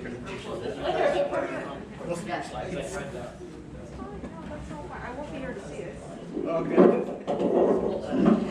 record it for me though. So what I do is, I wonder if it's here. It probably is. I put it in like that, so I took a snapshot there, and then I took a snapshot of each of these. But then I realized after I put it in, I still need, I'm seeing him later today, I need him to add the pipes. I needed to add this one. Remember we marked this up, and I do like that idea. I think that preserves the discussion earlier on the issue. Yeah. And it's fun. And actually, we have a flexibility to tap into it. This is what I was reading. That's kind of where I had the issue that I was trying to find what's the key thing, and I talked about distributed, and then I got to that. Yeah, but your section is nice, but your it's too short. Yeah, no, I have to add to it. You only have, so I highlighted it in yellow. This is the latest 15. I've never had one die on me yet. Yeah, I was trying to get the whole vision. You may talk about, we had a little bit of discussion earlier about it, you may talk about how mainstream it is in practice. Where's the glove? It's cool. What? I thought we had the Texas flash floods. Yeah, exactly. You've got the. Hey, Jude, take care of Yeah, this is. Yeah, I think I never heard my heater running so consistently. So when did you have It's the colder rain? where I'm at. When did we have the rain? Monday, right? Sunday and Monday. Yeah, and Was there stuff on campus? Walking across campus, there were some places where it looked like. No, but I walked. I'm in a. Valencia? Oh, Yeah. So I walked across, and there was just a place at the bottom of the hill that looked like there had been some dirt on it the was road. flooded. Yeah, it was flooded and carried all kinds up. Big Jim. Yeah, cool. And actually, you worry more about the roads than the roads. Yeah, right. Yeah, for sure. Where was it? Oh, the TV. Oh, the red is right at the whole. So are you going first or are you on first? I'm going first. We have mine there too. Yeah, Mine are there too? Are we doing Zoom or what are we doing here, Robert? Do you want to take that? we're not doing Zoom. Okay, it was just for It was just Joel. so Joel and Joel. Ah, okay. Yeah, there were only two. One thing I Did you would get a camera though? I saw you got a camera. Yeah, but they said don't worry about it. Oh, I was thinking like Joel was presenting and he was looking at it. Well, I was gonna suggest that when they're presenting, you put it at full screen. Because if you go up in the right and call it full screen, then we'll only see the screen. We didn't need to see Joel trying to Yeah. look at the top. Maybe it's because they were going to be just presentation. Yeah. Right. I did that for the seminars. Yeah. So this actually does work, this one. You guys are not all. No, you have to get special permission to teach hybrid. I mean, not that anyone would check if you, Yeah. but to get formal. Well, this was just the seminar. seminars. For my class, I taught in person. Yeah, okay. For the seminar, I don't know if But if we get I was close just to advised this fall. Maybe bringing in outside speakers for Yes, seminars. it's Yeah. maybe because the outside speaker, you know, has reservations. It's just that one strip. We mostly had our seminars in person, or maybe one person from the company would be in person and the other person. I had two seminar speakers who got sick just before Yeah. they came in. They were going to come in Yeah, person. yeah. Quickly. That's just the new normal. Yeah. I'm just like, so over hybrid. Yeah. You know, at the school level, the school systems here, we dropped it all together. Yeah. Yeah. My kids are still big. They still Yeah, I mean, I think it took me a while to be like, okay, I'm gonna do this, but then once you go, start to go back. Well, I was just at Stanford for that small session, and they added their protocols, their campus protocols, and everybody was doing that, which is probably good because people were from all over. Right. So they draw nice to them, he said, we don't want to be a super spreader. Stanford's campus? You know, talking to Greg, and he's like, definitely not. You know, we finally got a chance to do this, so I think they're getting it away with it. Sure. Same here, I mean, the last couple workshops, I was at the workshop last week. Yeah, that's like, it was like kind of the first time that you, well, I mean, I was involved a little bit in the organization, the first time to come here, like. Yeah, I'm just, actually, I voted after lunch, I have some more listeners. I really just want to hear, well, the updates on I want to hear. I was like, okay. I haven't been using design safe resources enough. I still have a pending call with Maria I need to wrap up because we found we had two people looking for data. Right. Yes. Yeah. We couldn't find it, and Robert found it. And it was on Nice. You know what it was? Okay. Because we had a record. It wasn't on design safe. If it was published in Nice, it was in Nice, but we had Nice data. Did you look? Well, Yeah, find she out. She did. No, she did. Maria Okay. did, and she compared the two directories. Yeah. Because he found all of that. Okay, It was good. videos. It was video data. Oh, okay, They were gonna good. put it over. Okay. So there were like five files, and then 20. And they were So I got a badge for it. random, so I have to, So I have to call into her office hours. These are here before? No, I did everything. Oh, you brought All it. up. Easiest thing maybe just to take all the videos and just publish it in design safe. He just put it all on, he dug all around the administrator drive for me, and he put it all on a separate Google Drive and was organized. in the same Something weird, when I fashion. tried downloading your presentation, is in the same previous version. And I guess that's like weird, I don't know. It's on one side. Yeah. It was a decade. Yeah, I know, that's really. Yeah, or just resend it, or, I don't know Thank what it's goodness you for. have the same IT guys from 10 years ago. I mean, I know, your huh? sites have He's got my like magic 3 or 4. I haven't had it the You're the man, Robert. I gotta figure that out. Let me see. What's up? Well, Wow, Maria that's was saying weird. that she hasn't had as many people come into office hours this fall. I'm Yeah, wondering that's if weird. it means no one's publishing, but people are publishing, so they're either figuring it out, or once they've published one thing, you don't need to go to read every time. You know? So it's a good indicator. But I'm just telling you that Yeah, she's maybe- open for business. Maybe one of these plugs.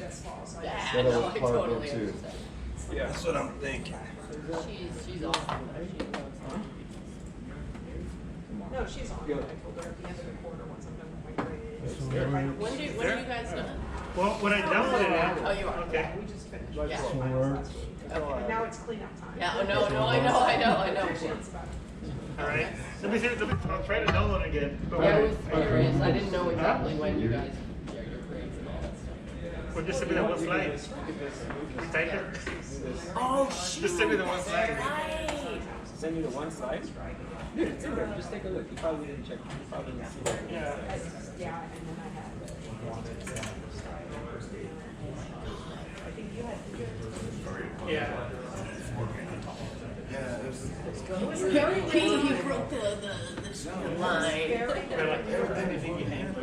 Like, I think it's really good at. Yeah, but the students were coming, they were out seeing students, but I think they wanted to. Well, of course, I want to make mistakes. they want to make the statement, and I think We have to stay away from it. yeah. And I think they can come in as well. You got it. So I think they did. Thank you. A lot of pressure on them. I want to make sure everybody gotta have power. Now, everybody brings their toys. Make me like this too. This far. That have to do with natural hazards. Towards that vision is we basically have 3 pillars. We want to provide a platform for data sharing and publishing. We want to enable research workflows. We want to provide you access to high performance computing and deliver cloud-based tools that you can use in your work. So if you this schematic gives you an idea of the different components of DesignSafe that are available. If you go to the website, if you've been there before, and actually that's what I wanted to ask. How many of you have a DesignSafe account? That's a good number. How many of you have published a data set in DesignSafe? That is a good number. Okay. How many of you have used any of the tools or apps? Jupyter, any of those things? All right, good. Those are great to hear. So I'm not talking to a completely uninformed audience. So if you go to the DesignSafe website, which serves all of NHERI, on the left-hand side we have the workspace, where our data repository, the data depot resides, tools and applications, which are where the tools reside. We've got a reconnaissance portal to give you access to reconnaissance data from the field. Our learning center has YouTube videos, webinars, all archived, etc. What I want to focus on today is data, so the data depot. I'll talk a little bit about kind of our philosophy for data publishing, some of the best practices when you're working at a facility here, such as we have here at UC San Diego, and then why the heck are we even publishing this data? And I'll talk a little bit about the resources we have for simulation and data analytics as well. But I'm going to focus a lot on the data and some real examples to help you understand how I see this work influencing natural hazard research. So if you've been to the data depot, you've seen this before. So this is me logged into the data depot. What you'll notice on the left-hand side, I've outlined there are parts of the data depot that are private. Much of it is private. And then ultimately, you can publish things that go into the public-facing side of the repository. So if you look on the left, you see my data. That can be any files that only you have access to. My projects, those are projects where you add team members, you have data, and that's where you're going to publish from. You publish data from a project. It doesn't have to be every data file in there, just what you select to publish. And then if you go, you can link to your Box, Dropbox, or Google Drive, so you can move things in and out that way. And then, as I mentioned, if you go from My Projects, that's what ultimately gets published. And you can see these are just all projects that I'm involved with. So what does it mean to publish a data set? I think people hear the word curation, and it scares them. Right? The fear of the unknown. What does it mean to publish data? And you'll hear words like ontology, data standards, data models, and those are scary too. We have a very specific philosophy of trying to provide you structured yet flexible data models that support the way you want to organize your data. In my mind, the most important thing that you get out of curation is that you organize the data in a way that's meaningful to you and to those who will ultimately use it so that they can make sense of it and not have to email you or call you to figure out what's going on. So our data models, we have 5 data models that support, again, the different types of research: experimental, simulation, hybrid simulation, field research, and then everything else can be put into other if it doesn't fit into one of those 4 categories.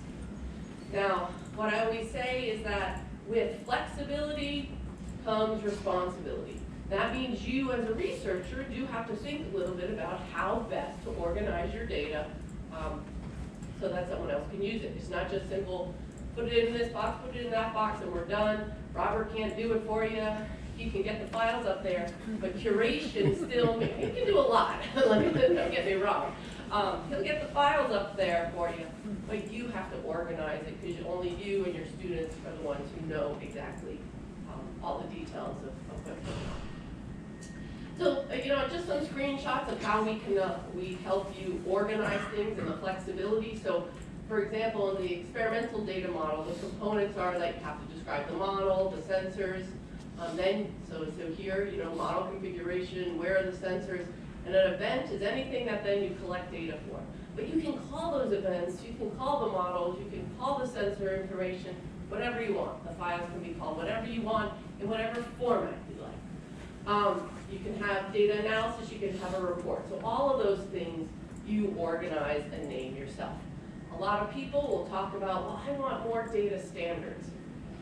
And I appreciate that there can be a need for data standards. We have the philosophy is, let's get the data, because if their standards are too strict, a lot of people won't publish their data, and then the data is lost. It may mean when you want to integrate multiple data sets, you have to do a little more work, because formats are not exactly the same, but the data is there and it is usable. So just taking a look at what a published data set comes from, this is not from San Diego, this is actually from UC Davis. Scott Brandenburg, who will talk to us later today. This was a project he did. What you'll notice is it kind of looks like a paper. There are authors, there's an abstract. We scroll on down, we get to the experiments. You can have multiple experiments in a project.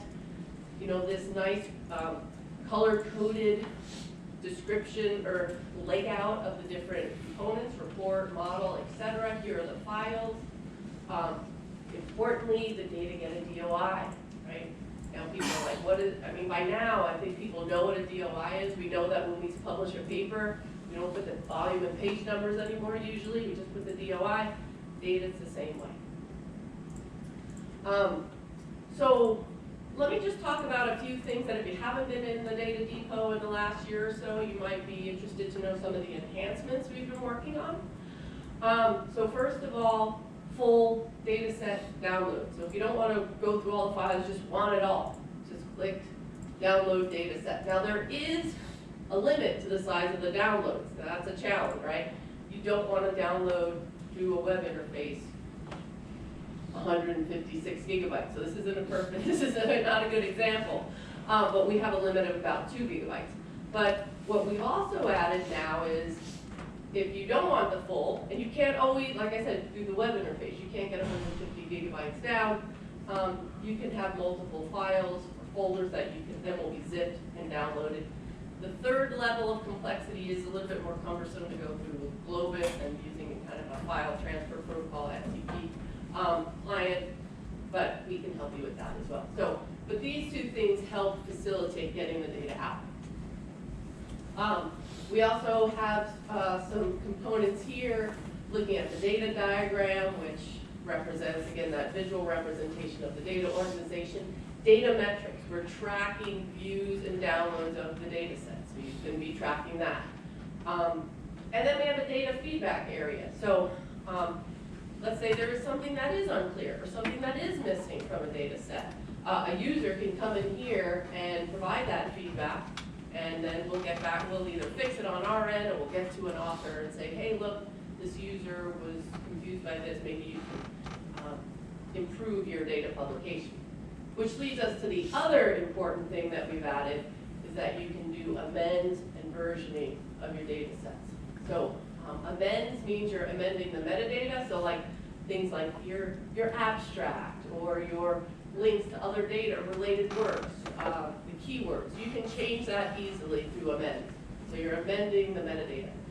Versioning, you get the same DOI, but you publish a completely new version of the data set. Okay, so again, let's say they said, oh, that channel looks like it was wrong, or maybe you were missing a bunch of data, maybe some videos are missing. And so you publish a new version where you correct those errors, enhance the documentation, maybe add data products, but all versions remain available. So version 1 is available, version 2 is available, etc. So the versioning and amends is available for experimental data or experimental projects and other projects. In those two data models, field research and the rest will be coming soon. So a couple things about how we can make our data count. If you think about why we're publishing data, and I'll talk a little bit more about this later, is we want to make the research reproducible so someone else could do what you did, and your data reusable. So I've already talked about formally publishing data in a data repository. That's what we're talking about here. I do want to encourage you not to just think of the raw data files. Data processing script, visualizations of the data can really be helpful too, particularly if someone else is going to reuse that data. It needs to be in a permanent location. It needs that DOI, not just a URL. I can tell the story about some of the papers I published where I had data in the NHERI data repository. I had put the DOI in the reference list. The journal, unbeknownst to me, didn't flag it in the proof that they changed it to the URL, because they were like, DOI, what's this DOI thing?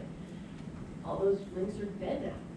But if the DOI had resided there, the DOI would resolve to design safe, because we took all the NHERI data, and now those DOIs resolve to our data repository.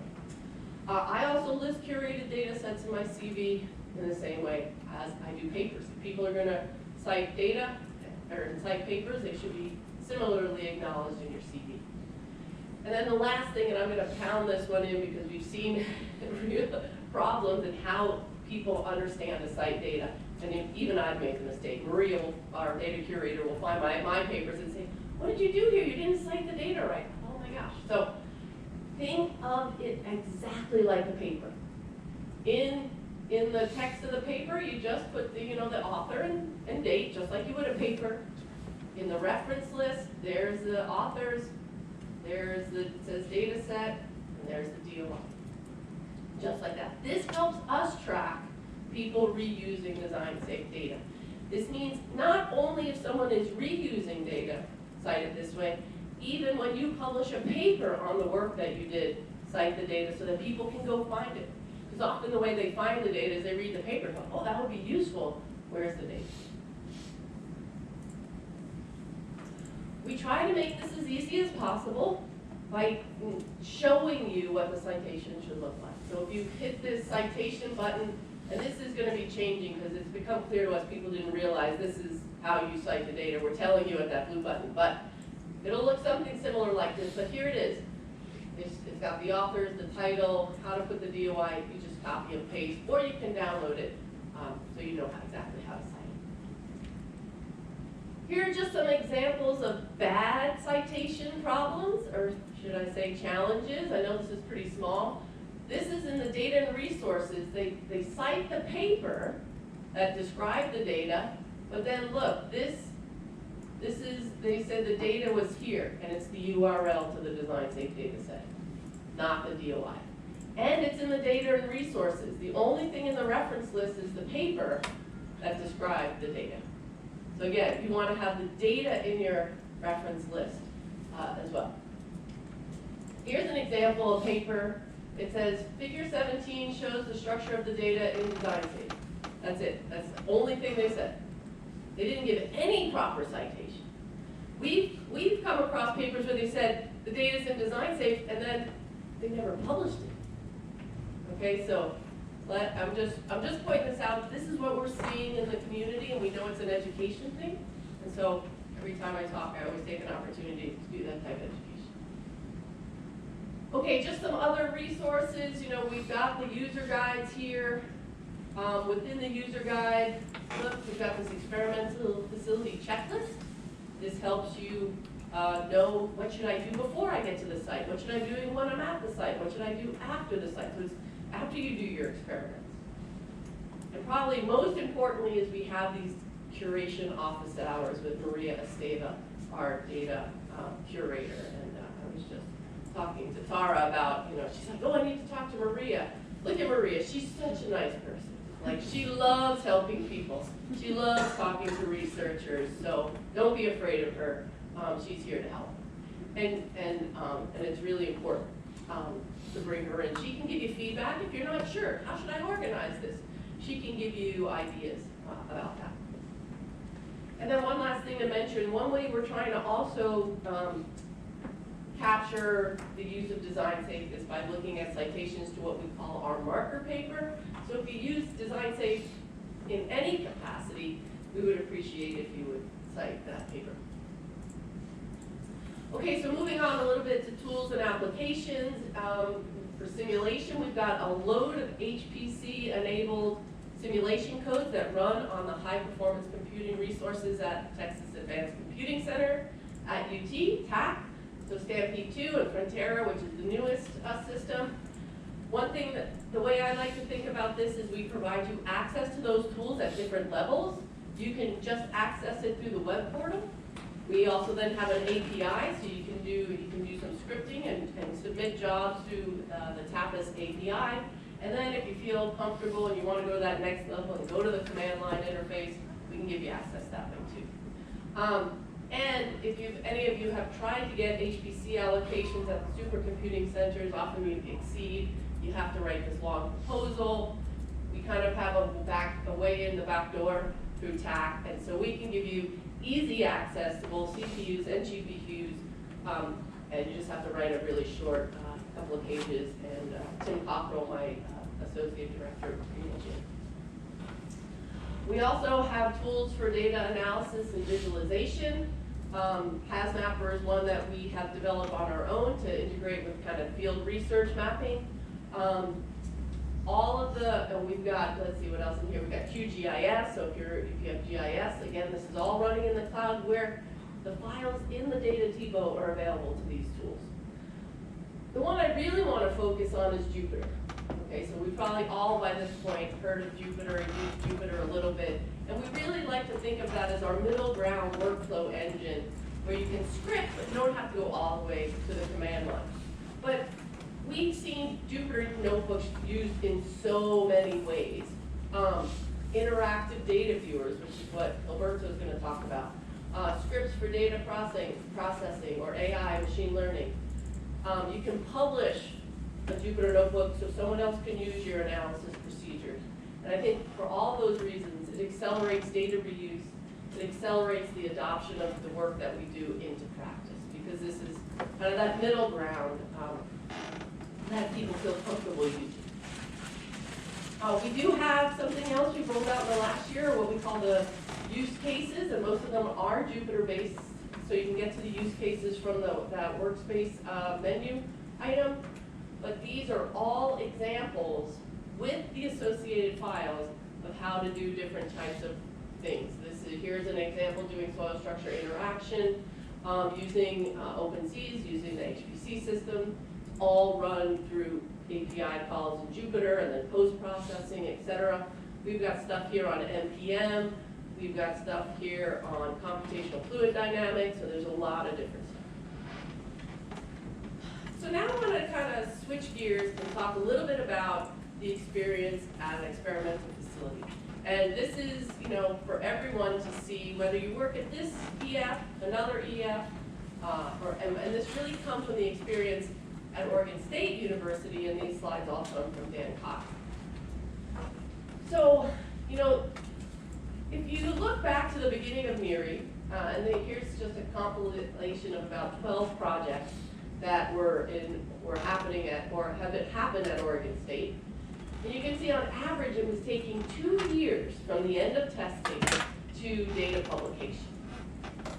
Now this study by Dan was kind of initiated by what he calls Tim's wall of shame spreadsheet. Okay, Tim Cockrell, my associate director. So we decided, let's look at how many of the experimental facilities, how many data sets have been published by the experimental facilities. And it was pretty low, okay? And now obviously there was time it took the sites to get up and running and projects to come through, but this was 2021, right? So Dan, I gave him a ton of credit, went back and looked at this, and he had, he saw that there were another 6 projects here. And they were, again, long amount of time after the experiments had been done. And what they realized is people were confused. They were being told, okay, we put your files on DesignSync. And the researchers thought they were done. It's like, no, that's like the first step.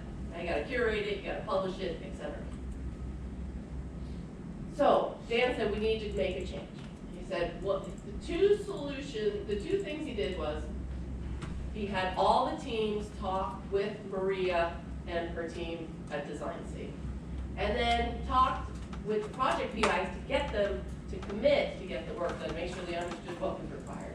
And on average, it only took 3 months for them to go from that point to get the data published. Okay, so don't think, I think a lot of people think of curation, they're so scared of it, they just put it off, procrastinate. Then it gets harder to do. Get it done as soon as possible.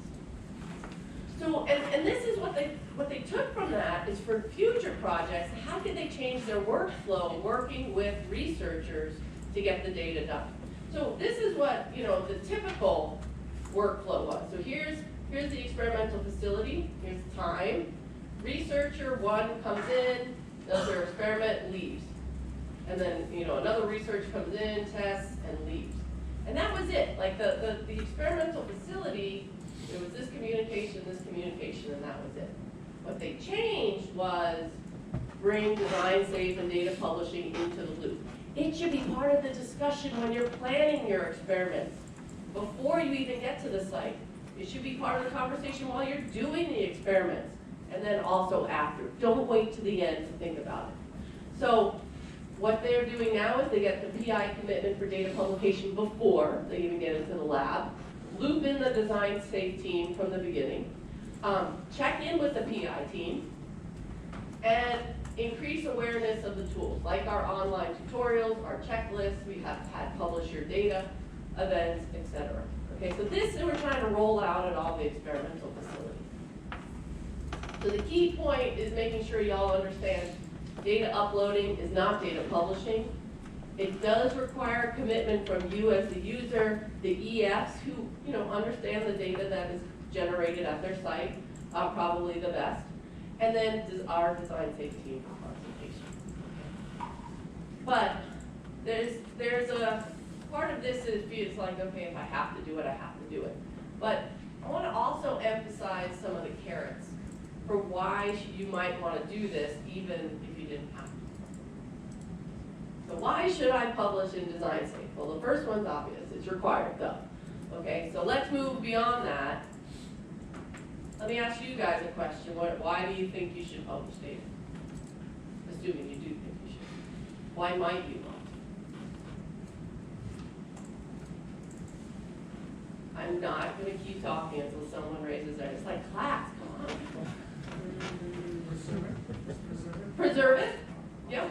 And, in fact, as a faculty member, think of it selfishly.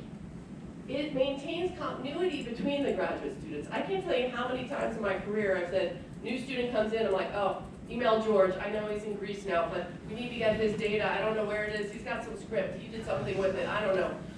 And fortunately, George still answers his emails. But what happens if George decides to stop responding to my emails, right?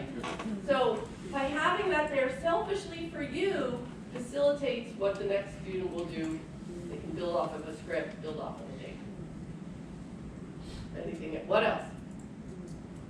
You got the number 2, this is like, you got the number 2 question, or answer. Go ahead. It makes it easier for other people to use your data inside it. Right. And even taking that to the next level, it's not just reusing your data, because why would you care? I mean, it's just like, I'm so nice, I want everyone to reuse my data. No, you want to enhance the visibility and impact of the work that you've done, okay? So others can utilize your data, as you said, or approaches, right? Maybe come up with a new great way to process shaking table data. You write a paper on it, now you've got the script here, someone else reuses it, they cite the data set and the approach, etc. I think this is particularly relevant for AI and machine learning models. People are building machine learning models and they're like, yeah, they write a paper, but you can't use it unless you've got the script that has the models involved.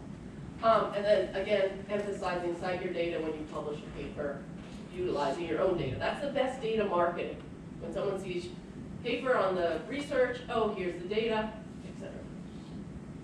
And the last that you may not be aware of is we do have Design Safe Data Set Awards, and nominations are due at the end of January for data that has been published in 2022.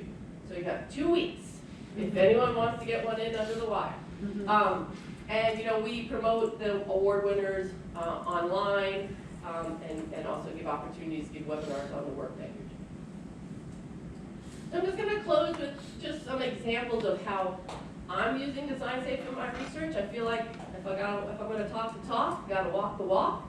I don't do a ton of experimental work, yet I have a lot of design safe projects. So again, it's not just for experimental data. So we, you know, developed some machine learning models for lateral spreading. That are trained on some field data from the Christchurch earthquake. We've developed some surrogate models for seismic slope deformations that are based on finite element simulations. And these are just two examples where we published data sets. So here for Christchurch, you know, we had subsurface data, we had displacement data, we had ground motion data, all of that together to come up with models that would predict the lateral spreading displacements.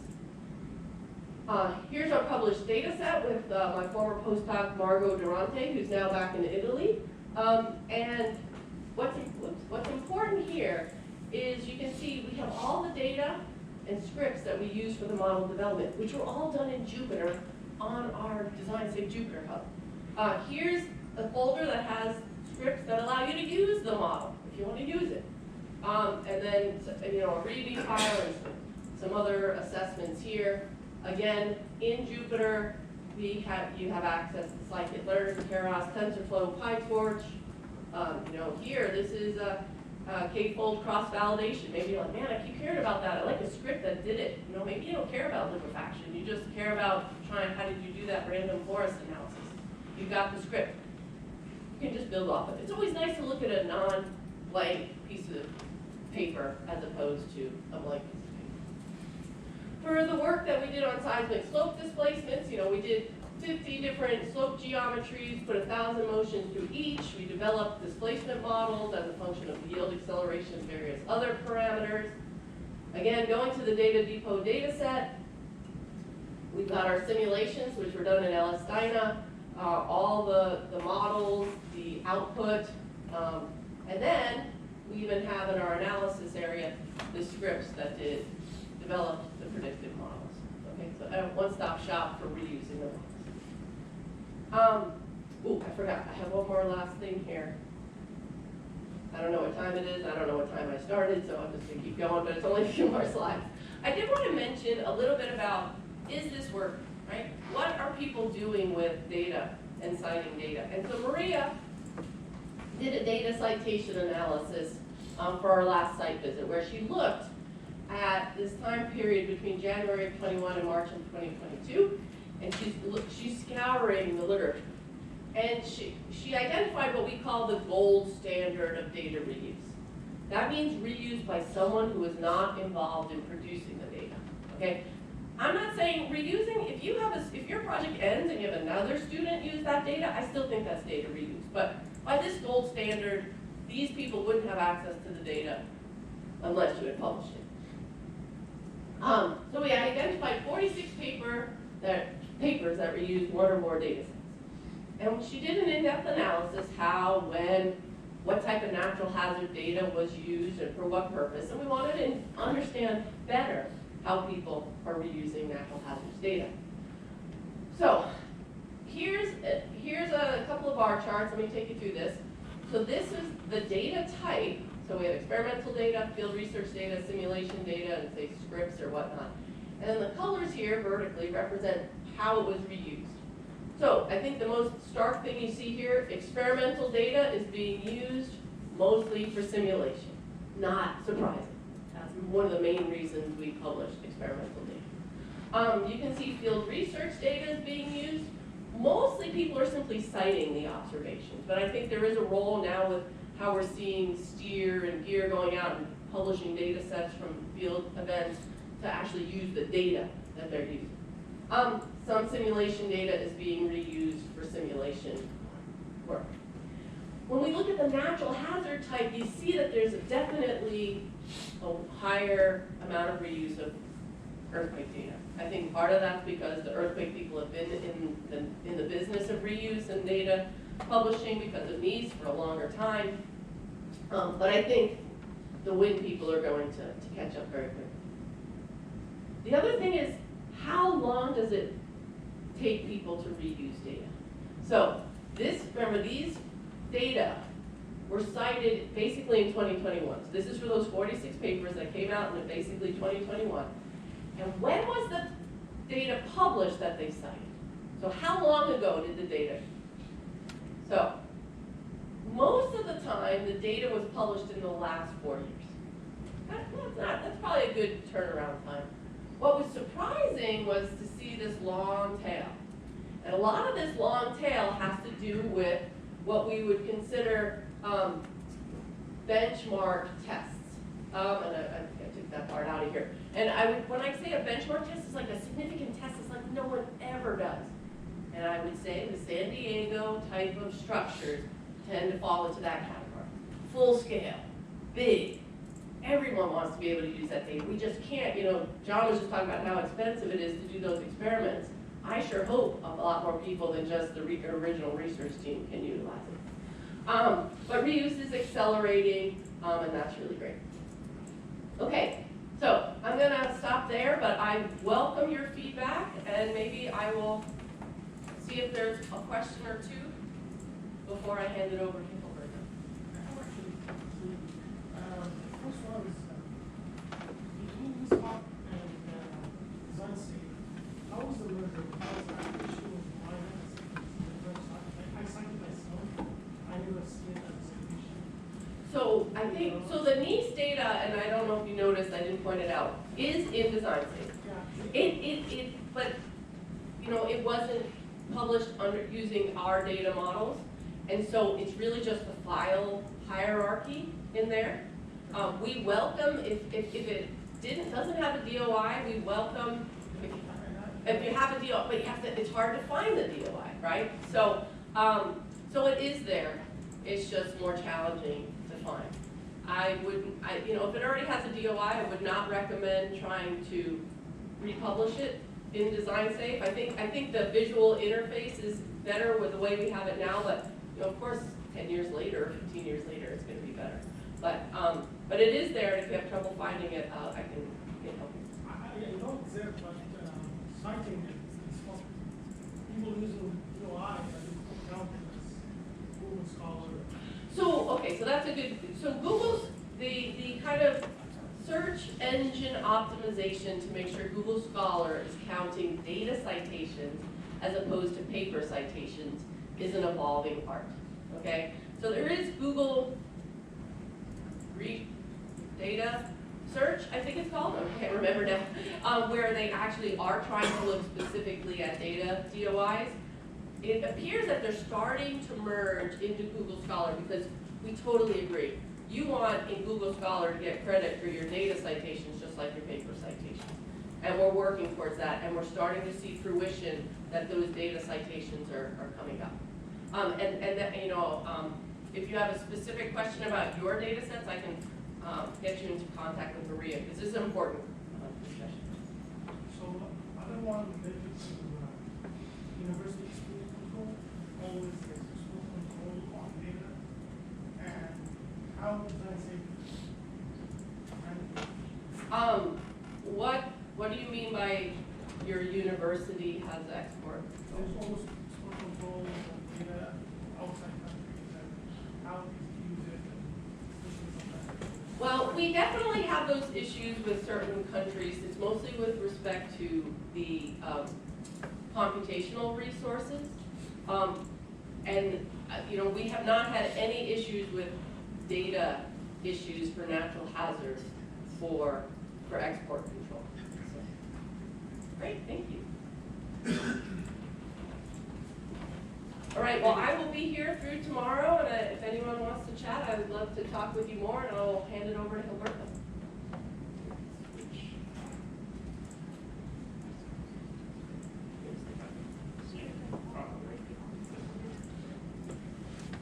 Okay, this mic or? I'll try to do that. Or the IT field here. Well, welcome everybody to UC San Diego. My name is Hilberto Mosqueda, and I'm a professor here at UCSD, and also working as part of the Design Safe team. And I also want to acknowledge there's a PhD student, Kayla Erder, and an undergraduate student, Juan Villa Ordonez, are currently working on this project. There's also a lot of other students who have worked on this in the past as this project. Part of it is working on a test bed that we'll talk about a little bit later. But kind of following up on Alan's talk is talking about how we can make data reuse easier and simpler, and why we should talk today to make it more accessible. My career has kind of spanned through this NHERI NEES phase. I was a PhD student in the NEES construction. I started my career as a professor at a NEES site at Buffalo for most of that part for the NEES testing phase, and then here at UC San Diego during the NHERI phase. And it's a lot easier when I have to point my students to like, oh, you should look at some of my past data. It's right here, instead of having to dig in. I still have some stuff on CDs from my, let's say, earlier PhD work, some stuff on zip drives, and that's about how far back I go. Maybe the village that has still the floppies and all that. Way back. That's how far back I go. And so I want to talk about the use of Jupyter notebooks and how we're trying to use them especially with one of the recent projects, the first project to go on the 6th degree of freedom shake table here, and then use it to look at data, process data, and also publish it and make the data more accessible. And so as you think of kind of the whole workflow and how we can use DesignShape within that process, there's a lot of data generated during the whole phase from specimen preparation. You have a large project team sharing construction drawings, instrumentation documents, then you have the experiment where you're going to involve the site board. You run a test, you want to quickly look at data to see how to move on with the next test. You want to continue, change course, depending on how much, say, damage you have to the structure. And even post-experiments, you want to maybe take a deeper dive into the data, and then finally curate and publish that data and make it a lot more easier for viewers to access and increase the impact of your research and get some credit for that through this DOI citation tracking. And so we're looking at using designs to kind of streamline this whole process. Have one place where you can have all the data there, from start to all the way through publication. And so data's coming from all sorts of places, right? From the test preparation phase, as you're running the test, you have the experimental setup itself. The user manages or decides on the instrumentation list. There's also from the operations side, the shake table, controller, and all that. There's data sources come from everywhere. Users can have their own, add on their own data acquisition system. This has been done in the past year. And so there's data coming from all over the place. All this data could go into DesignSafe and then make it easier to store all the files in one place and make it, and especially through what I want to talk about, the use of Jupyter notebooks to make it easier to process all this data, especially on the cloud, without each of us having to download a copy on our own computers, right? And so Alan talked a little bit about the workspace tools and application phase and the use of Jupyter notebooks. It's pretty easy to go on DesignSafe. There's a launch button. You hit that and you end up in Jupyter Hub with access through DesignSafe. And we're looking at using these notebooks, these Jupyter notebooks, as part of this DesignSafe project to develop kind of sample templates for you to read, visualize, and process data from specifically now from eligible 6. The notebooks can be used to whether you want to view data from an experiment, analyze later, or even through, or make it easier for others to view the data after publication. And these same notebooks that the team could be developing throughout the process, that the research team is using to view the data can then be published with the data, right? So all this is being done as part of the process. One difference may be, well, do you want to use MATLAB? Do you want to use Jupyter? People have different preferences. But we seem to be moving out. We have historically in the last couple of years been using MATLAB. There seems to be a strong shift to Jupyter, and my kids are using it in high school, right? So it's becoming more prominent in our in engineering in general, and especially breaking into our field. Someone mentioned like some use case notebooks that have been developed. These can be found. More information can be found in the use case section that Ellen talked about. And I'll look at just kind of simple things you could do. So the idea of these notebooks is, I'm not breaking ground here on the types of analysis that are being done, but rather trying to demonstrate the simple things that can be done, and it's really up to the researchers to kind of take this a step further. Right, Jupyter, much like MATLAB, has a lot of libraries available that you can use for routines and so forth to process the data.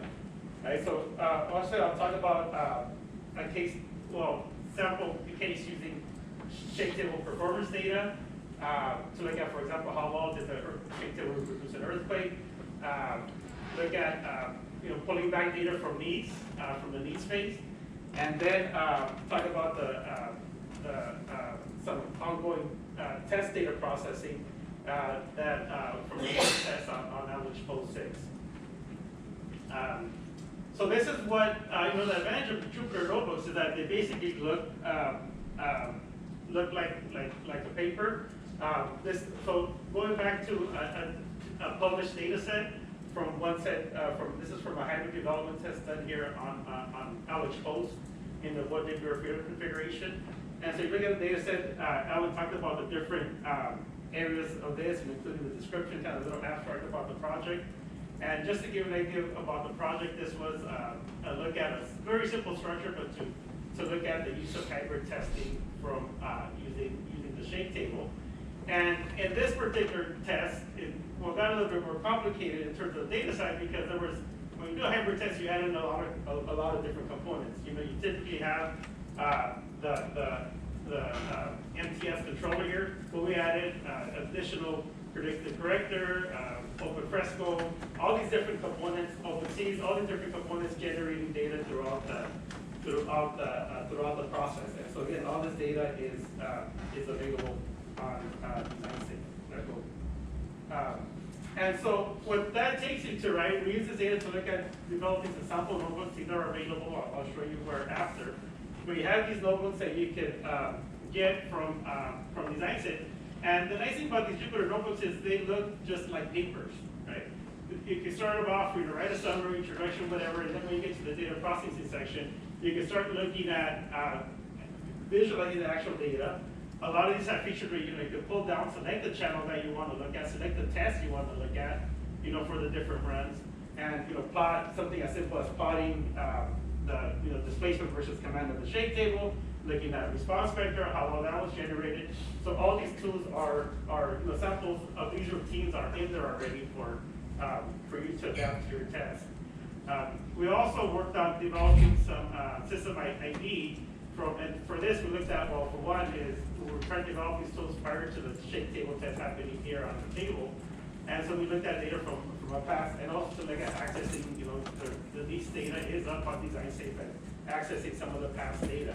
And so for this, past data, we kind of adapted the Jupyter notebook and able to do some simple tools showing, for example, looking at calculating dynamic properties, motion, frequencies of the structure, right? Some simple routines to show how we can use Jupyter notebooks, and existing libraries to do a lot of these things that, for example, we may be using in MATLAB.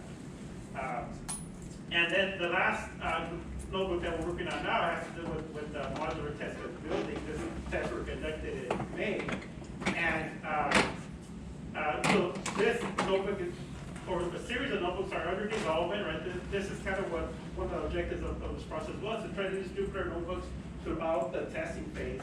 And so there's a series of notebooks being developed here, from a lot of the PhD students that were involved in the experimental phase of the project, using Jupyter to look at even detailed analysis of the notebooks.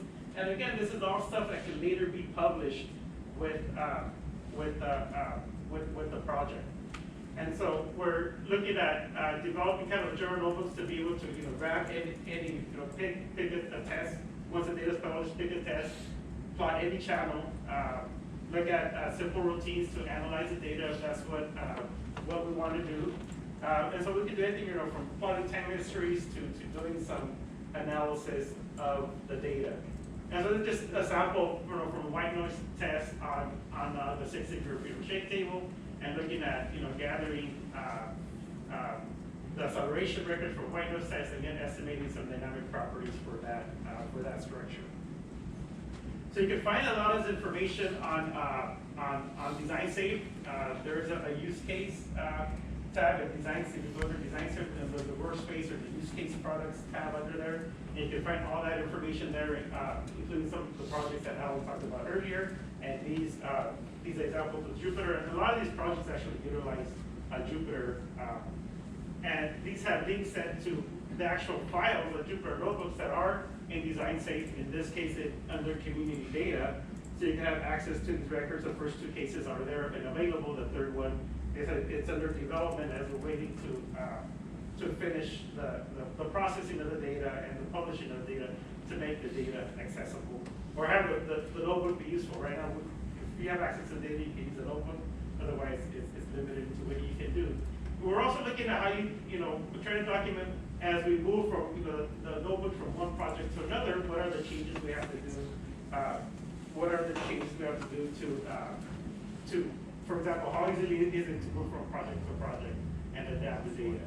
So in short, we're looking at how can we make the data more readily accessible using Jupyter notebooks. Right now, we can go into Design Safe, see the data, the citation, and so forth. There could be PDF files as part of the report that provide an overview of the data, maybe some key data plots. And then you have dig a little deeper, you find the text files or whatever format the data might be stored in there, typically as text files. But now with adding Jupyter notebooks and plotting Jupyter notebooks with the data, you can start plotting from something as simple as plotting time histories to doing more complicated analysis of the data, whether you want to look at more detailed dynamic analysis or whatever you want to do. So in terms of future work, we're looking at, again, want to complete this data set for the modular test bed building. I didn't talk a whole lot or present a lot about that. There's a presentation on that tomorrow. How to compare different tests. Actually, we're looking at developing an application where you can just open two windows at the same time to do this. If you want to, for example, how is my frequencies changing from first to last test or something like that. And currently working on new applications of using, trying to use AI for identification of, see what we can use, for example, for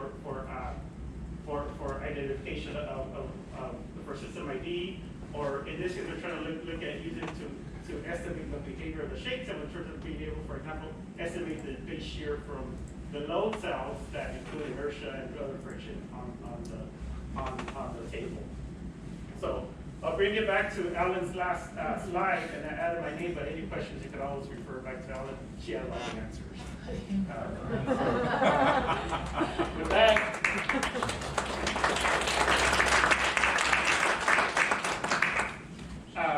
With that, I think we're in a time crunch, but I think we have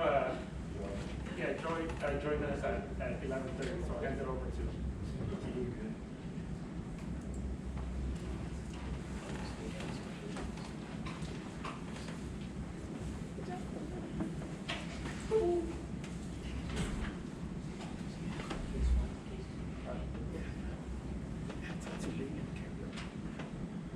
I should just get the web project. So I should mention that. We just adapted it, like going into the I'm trying to get these things. I have everything in my head.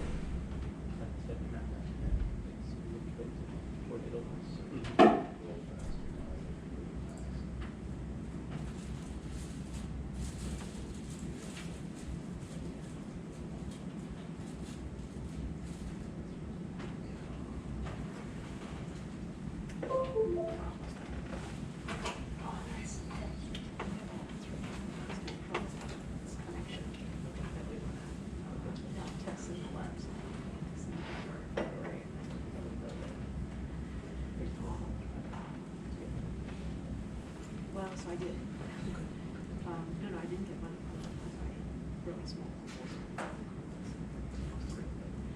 Industry support, construction section.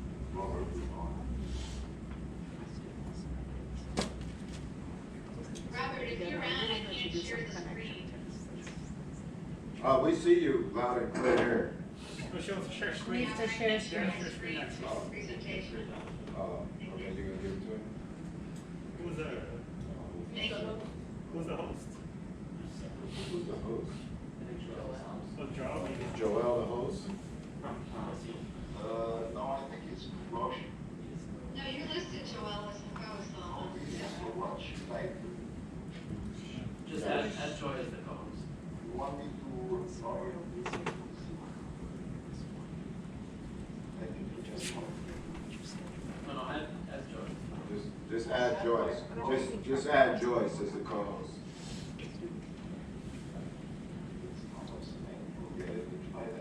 I know it's Evolve.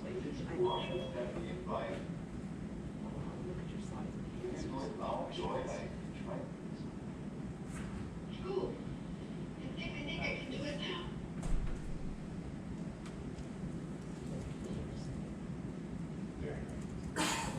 Yeah, it works. It works. It works.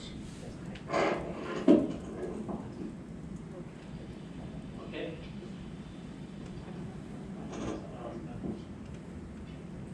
Yep, that works good. All right, so I'd like to welcome Dr. Joy Poshke from NSF, who's going to give us a presentation about NHERI, the Engineering for Civil Infrastructure Program, and the role of that in geotechnical earthquake engineering testing. So Joy, we're very happy to have you here. The floor is yours. Okay, well, I guess it's late morning for you all in San Diego, so I'll just say good morning, and I'm pleased to be here at this NHERI workshop for the Large Outdoor Shake Table at the University of California, San Diego. I can't see anybody from this, so I feel like I'm just talking to people on Zoom, but I hope there's a lot of, are they in person, Joelle, or are they remote? Most people are remote. Well, let me go on. So, we're here in person. And I'm a program director for the Engineering for Civil Infrastructure program at the National Science Foundation. I'm also program director for the National Hazardous Engineering Research Infrastructure, or NHERI, which is what we call NHERI. I've been in NSF for about 25 years, and my background is structures and earthquake engineering. And I'm really pleased that you're at this workshop, and I'm pleased to have the opportunity to briefly talk about the Engineering for Civil Infrastructure program, which is one of the programs at NSF that supports our research that utilizes the NHERI facilities. So the Engineering for Civil Infrastructure, or just known as ECI, it's one of the core programs within the Division of Civil Mechanical and Manufacturing Innovation.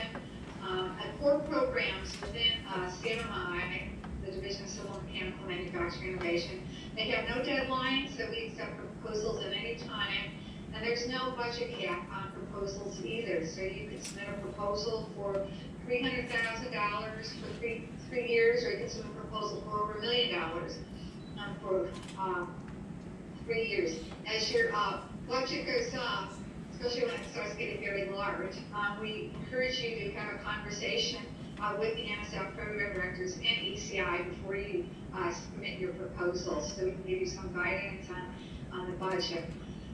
But you can go into the ECI website, which is shown here, the URL for it, and you can, if you scroll down to the bottom of that page, you can see what has been funded through the program, and you can get an idea of the budgets that we have supported through this program. So ECI, the program is designed to foster innovation to advance resilience and sustainability of civil infrastructure. There's 3 program directors in ECI. I handle everything related to structures and hazards, so structural engineering and hazards, so anything related to windstorms, earthquakes, other hazards, those type of proposals I handle. Gianluca Posadas is a rotator from Northwestern University. He handles everything related to structural engineering, computational mechanics, and infrastructure materials. And then Giovanni Viscantine, who's also a permanent NSF employee like me. Giovanni handles all the proposals related to geotechnical engineering, whether they're earthquake hazards or not, and also coastal engineering. So the ECI program, infrastructure, when we talk about civil infrastructure, consider that it's not limited to structures that include fueling, earth, and earth components protection systems, water, disposal and wastewater systems, energy infrastructure, because we don't support nuclear structure, transportation systems, and we include bridges, but excluding pavement. So we have probably within the last year, we've greatly expanded the scope of civil infrastructure that we consider. So what we now will consider, for example, we didn't consider bridges before, but now we will. But let me just caution you that if you're going to write a proposal to do bridge research, okay, please contact us ahead of time, because we do not support applied research or research that's more suited for the federal Department of Transportation or for state DOTs. If it really looks very applied, we'll probably return the proposal without review. So please contact us, especially if you're doing work on bridges or if you're doing something on the energy infrastructure. We encourage you to contact us ahead of time as well. Again, in this program, we're focused on physical civil infrastructure. We're not concerned with how these systems operate. We're just focused on the performance of the physical infrastructure of these systems. So when you think about civil infrastructure and you're writing your proposal, thinking about a societal challenge and also think about what might be the broader impacts of the research you're thinking about. Some ideas to think about is how will your research improve prosperity and quality of life? How can it help address urban population growth? How can it help improve infrastructure for rural and indigenous communities? How can that infrastructure provide better pathways for diversity, equity, inclusion? Thinking about how would your research help educate the future workforce for providing civil infrastructure? And of course, a big topic right now is climate change and thinking about the physical civil infrastructure and its performance and the concept of climate change. Thinking about sustainability and the circular economy. This comes in, for example, with materials. And then thinking about the context of civil infrastructure in terms of being able to resist natural and fire hazards as well. So the ECI program focuses on geotechnical engineering, structural engineering, infrastructure and geomaterials, architectural engineering, coastal engineering. So of interest to the ECI program is the behavior, the performance of civil infrastructure subjected to or interacting with the natural environment during construction, during service long-term conditions, severe loading and environmental conditions, or extreme single or multiple natural and fire hazard events such as earthquakes, fire, landslides, storm surge, tsunamis, the wildland-urban interface, buoy fire, windstorms such as hurricanes and tornadoes. Fire is something that we also added recently to the ECI program as well, but again, this is also in the context of the performance of civil infrastructure, the physical civil infrastructure. We're not as concerned, for example, we don't concern ourselves in this program, for example, with air quality during a wildfire. That's under the purview of other programs at MSF. So just thinking about climate change mitigation adaptation, this is a good fit for the ECI program. We encourage fundamental research on reducing the civil infrastructure's carbon footprint, addressing adaptation strategies for civil infrastructure resilience, promoting infrastructure for equitable quality of life. So thinking about in the context of your research, maybe materials with materials and structures that would have low carbon footprint. We're always interested in thinking about new materials, civil infrastructure for community protection, equity and resilience, thinking about the service life prediction and environmental economic sustainability of the infrastructure, the innovation in civil infrastructure to address climate change, mitigation and adaptation, and thinking about transformative and convergent infrastructure approaches, especially for coastal prosperity and resilience. So what we don't support in the ECI program is research that lacks grounding in theory, research that's not fundamental, it really sounds applied. The ECI program is not the right program for your research. Research that's not focused on the physical civil infrastructure. We don't support research on nuclear energy infrastructure, pavement, natural resource exploration or recovery, blasts and explosions, sensor and measurement technologies, or any kind of natural hazard characterization. Some of this belongs more, for example, to geosciences director. If you're not sure if your topic fits the ECI program, email the program directors of a one-page abstract, no more than a one-page abstract, and we can tell you if your topic fits the ECI program. So some of the considerations in the program, we support disciplinary or cross-disciplinary research, we support single PI and multiple PI teams. If you're doing research related to seismic performance of civil infrastructure, then that research will contribute to the Federal National Earthquake Hazards Reduction Program, or NHERI. If you're doing research related to windstorms, your research will contribute to the National Windstorm Impact Reduction Program, or NHERI. So some of you may be familiar with both NHERI and NHERI. And we also support research in ECI that leverages the Natural Hazards Engineering Research Infrastructure, or NHERI. So you probably heard about NHERI already. This morning, I think you just had a presentation on the NHERI cyber infrastructure, design safe, and all the wonderful resources that are provided through the cyber infrastructure, or through the design safe, or I call it the web portal for NHERI. So NHERI includes experimental facilities, computational modeling and simulation tools. These tools are developed by the NHERI Computational Modeling and Simulation Center. Some are provided by the Design Safe Cyber Infrastructure directly. And it also provides data resources and the Design Safe Cyber Infrastructure.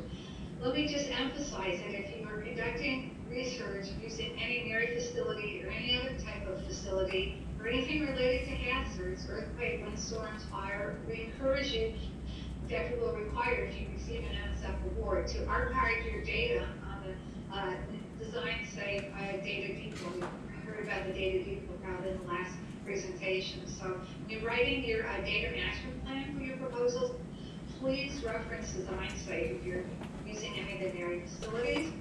Then there's also the NHERI Science Plan that has been developed by the community and the NHERI facilities to give researchers ideas on how they can utilize the NHERI infrastructure for research. So you've heard this morning about the NHERI infrastructure. It includes 12 awards that are there for you to utilize in your research, all the way from coordination through Purdue University that helps scheduling projects at the experimental facilities. You're on the mailing list from the Network Coordination Office. You probably get a monthly or bi-monthly updates on everything that's happening in the area, and it's a great resource for you. It also provides, the NCO also coordinates the Summer Institute for Early Career Faculty. And if you're in early career faculty, I encourage you to think about going to the Summer Institute if you haven't already. It also supports our REU site for all the NHERI awards as well. And then we heard about Design Safe this morning, so I won't go into detail on that. I also just want to highlight the Computational Modeling and Simulation Center, the University of California at Berkeley, or it's known as the SIM Center, that has a number of institutions involved in it. It also has a number of software products that it is developing, and those are all available for you to use, enhance in your research. And then we have other facilities around, and I won't go in detail on each one of them, but I encourage you to go to designsafe-ci.org, and it'll describe, you can click on each of the experimental facilities and read more detail about them. But I'll just mention, in addition to the outdoor shake table in San Diego, we also have a real-time hybrid simulation testing facility. We have 2 facilities with wind tunnels. We have a geotechnical centrifuge at University of California, Davis. They have mobile shakers for taking out to the field and doing soil profiling. We have a large wave flume and directional wave basin for doing storm surge, tsunami, coastal research. We have, it's fairly new within, for the community, is the RAPID facility at the University of Washington, and that provides equipment you can check out and take to the field if you want to do post-disaster reconnaissance. It has drones, LiDAR, all sorts of equipment that you can borrow, and they'll just ship it to you almost overnight for you to use. And then finally, Converge is a resource within the NHERI network, and I encourage you to look at that if you're, especially if you're going to do post-disaster reconnaissance. There's a number of modules that have been produced, and they really provide good background and training before you go out in the field for post-disaster reconnaissance, especially if you're going to be interfacing with individuals who have just gone through a disaster, if you're doing any kind of community surveys and so on. So I encourage you to look at their resources that they have as well. Okay, and I'll just talk about the NHERI Science Plan very briefly. It identifies 3 grand challenges, and then it goes into quite detail on the types of research that can be done to address each of these 3 grand challenges. And I'll just mention, it's on the NHERI web portal, it's on DesignSafe, and there will be a new version that's going to come out probably in early 2023. So I encourage you to look for the update to this plan early in 2023. I just want to mention 2 other programs, especially for early career faculty. One of them is the Engineering Research Initiation Program.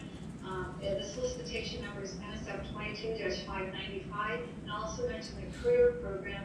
And the ECI program contributes to, supports research that are submitted to these solicitations. So typically, under the Engineering Research Initiation, NHERI solicitation, and the career solicitation, you will designate a program you are submitting to, and often then we get proposals that are submitted to ECI.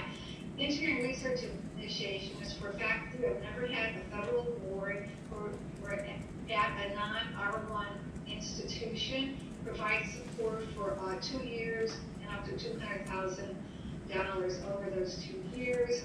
The proposal is shorter than a typical proposal. It's only a 10-page project description. But if you hadn't had funding before, this might be a good program to sort of get you started. And then the Faculty Early Career Development Program, Career, NSF 22-586. This is one of NSF's flagship programs. It's been around for a long time. There's the NHERI program, we're just in the second competition for that. But in career, we've had this program for years, and this is it really helps jumpstart education goals as an educator and an academic institution. And so thinking about how your research can be integrated with education and how the education can be integrated with the research. So that the integration of research and education is a really distinguishing feature of the career program. So I encourage you to think about career as well. Okay, so I just want to give you a brief overview of ECI program. I just want to mention that if you're going to use an NHERI facility, you don't necessarily have to submit that proposal to the ECI program. It may be more appropriate to submit your research or proposal idea to a different program in NSF, but you might still want to use, for example, the outdoor shake table at the University of California, San Diego. That's okay. We basically support NHERI, so it's available for any NSF award to use. So if you want, I just point out here a number of links about NSF, where you can search on NSF awards, see if your topic that you're thinking about has been funded before. You can look for funding opportunities. You can find publications from NSF awards. And if you haven't been part of the NSF merit review process, or you want to know, gee, if I submit my proposal, how's it going to be reviewed? NSF has on its website for anyone to view videos that talk about panels and the proposal review process. So we encourage you to look at those as you're writing the proposal. And then also, if you're interested in reviewing proposals, that's a good way to find out how panels discuss proposals, what things are important aren't. And so when we always discuss proposals in the context of intellectual merit and broader impacts, which are the 2 merit review criteria that NSF uses for every proposal. So you can volunteer to be a reviewer. So email the ECI program directors with your either 2-page file sketch or CV, and we'll be happy to think about you as a possible reviewer in the future. Okay, so I think I'll stop here and we'll leave some time for and see if there's any questions from anyone. Thank you, Joy. Are there any questions from the audience? you wouldn't be able to see, but we could, Gilberto Yeah. has a question here. Yeah. Hi there, this is Gilberto Mosqueda here from UCSD. Can you hear me? Can you hear me okay? It's a little muddled. Maybe you just come here. There you go. Yeah, I had a question on, you have a list of categories that your program doesn't fund, and you mentioned, for example, nuclear facilities. But one thing I didn't see on there was bridges. Is that something that NSF is not looking at funding? No, I mentioned earlier in my talk that we are supporting bridges. Okay. Okay? This is something new that it's, so if you go to the, just, you can literally search on NSF, ECI, or Engineering for Civil Infrastructure. You see, the program description will not talk about, that we include bridges. We don't include pavement. We've still excluded that, but we do support research on bridges. But again, if you want to write a proposal on bridges, I encourage you to contact the ECI program directors with your idea, because we will let you know if we really think it's fundamental research or it's too applied. Okay. Well, thank you. Thank you for clarifying. That's a big change. Okay. Other questions? Any other questions? Probably you come up to the computer and then you can ask here, and then Joy can also see you. Do you have another question? Hi, Joy. I'm Laura Lippman. I have a question about the difference between this program and the CIS program, particularly when you were looking at something like system identification and health monitoring of civil infrastructure. How do you decide kind of which program that might fit in? It's probably best just to send the abstract to ECI. Okay. If you really focus on the performance of the physical infrastructure, we're not concerned with the operations of the distributed system. Okay, but you just focus on the physical. Okay, it probably will fit ECI. But if you're focused on it because you want to be able to better operate the entire system, and so you're going to tie it into the operations, algorithms, and so on, it may not be a good fit for ECI, and it may be CIS. So that's kind of a gray area between the two programs. So I encourage you to send abstracts to both programs and get feedback. That's probably the best. Okay, thank you.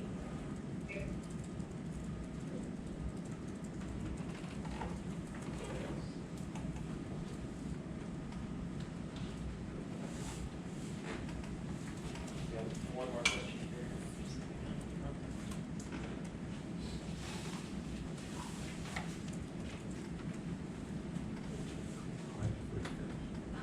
Hey, Joe. I just have a question related to climate change research that you sign on. Do you focus on the impact of climate change or impact of material on climate change, for example? Like impact of construction on worsening climate change or climate change impact on structure?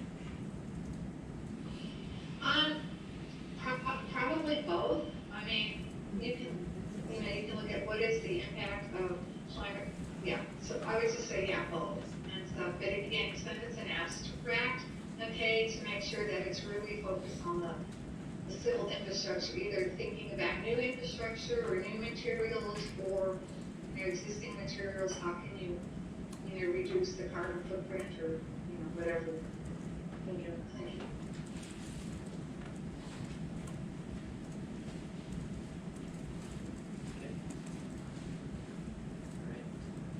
So I don't see any more questions. Yeah, thank you very much for your question. Okay. Joy, could you comment on the payload object?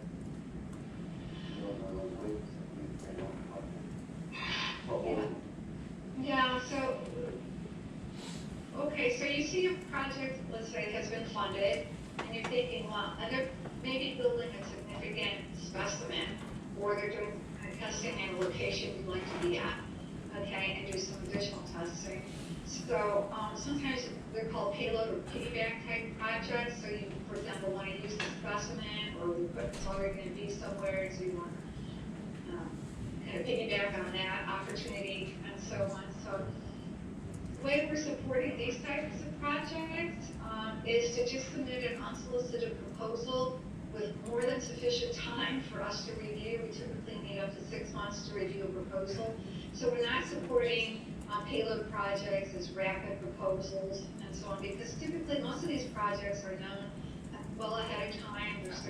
Most projects that are funded don't, especially if they're doing fairly large specimens, don't start constructing those specimens until well into the second or even third year. So there is time if you want to submit sort of a payload or piggyback project on that to write a separate proposal for that, and then we'll review it. So that's how we're handling those types of proposals. So it's always good to see what's been funded in the program and think about, you know, your research in that context as well.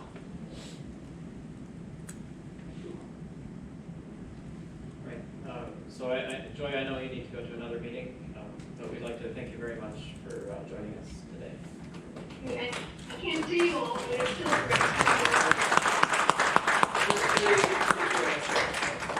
very happy. Okay, so I look forward to them 33 proposals coming in. Thank you all. All right, bye, Joy. Bye. All right, so I think we can let you go as well, Joel. We're gonna head out to lunch. Yeah. So Joel, yeah, we'll reconnect you in a second. Yeah. All right. So I didn't see the lunch there, but I assume it's on the menu. So I think we have about an hour. We're right on schedule now. Then we'll go to the bus. We'll direct you there. Enjoy that.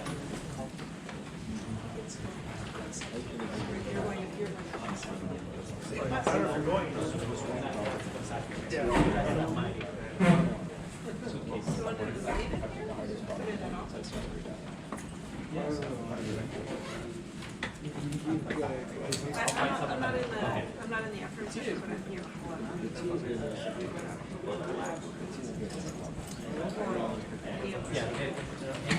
I want to see and available. Yeah, I was here in the session, you could always message me.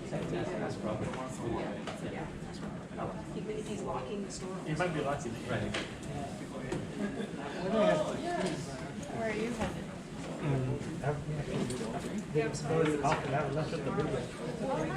Yeah. The whole EBI thing. You know, would have modified it. It's kind of hard to get hold of. Yeah. I think yeah.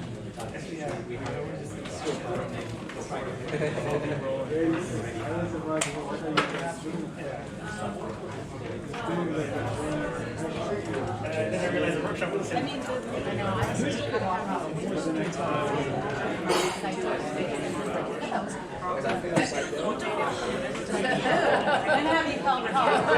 I don't.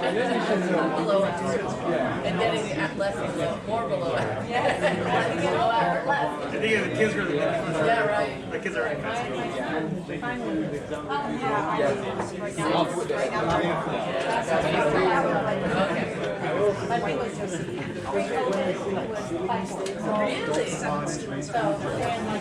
Yep. Yeah. Oh my God. Wow. The more fundamental, the more yeah. One in college. Oh, okay, so it is one in the same college. age. Yeah. One that's in that's how she switched. She started short. She started and then she can also switch to. How would she know as a freshman? Well, her mom's also a freshman here, and actually just working at HNTE.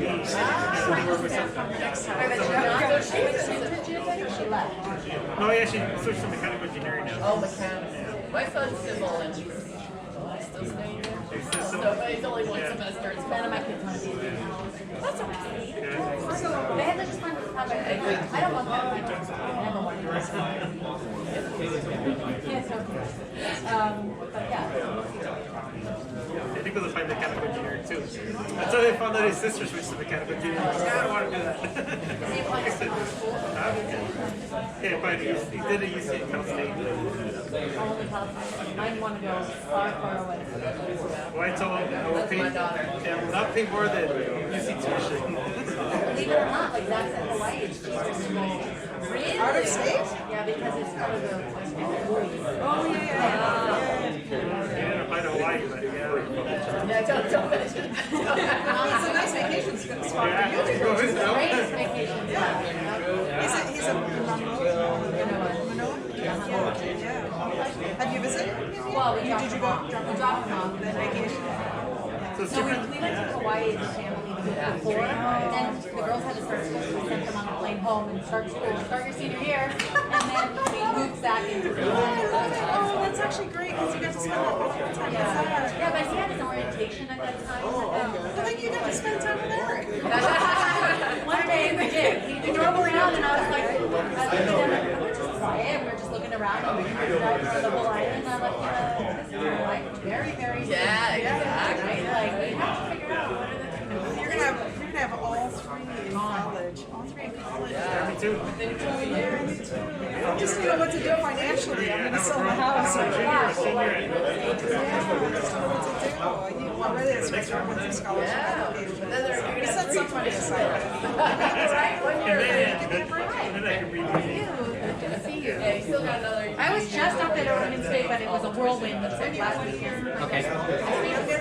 But my daughter. I have my son's applying, he's a senior now, so he just applied. No, No, I have a daughter. I have a daughter, yeah, that's younger. She's a junior. So next year she'll apply.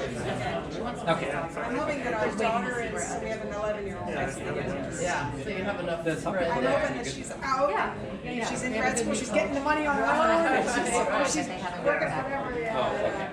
My middle boy, though, She's she's deciding about these just like soccer. that terrifies Fun, me. yeah, no soccer. She's kind of it's part of her Financial and background. emotions.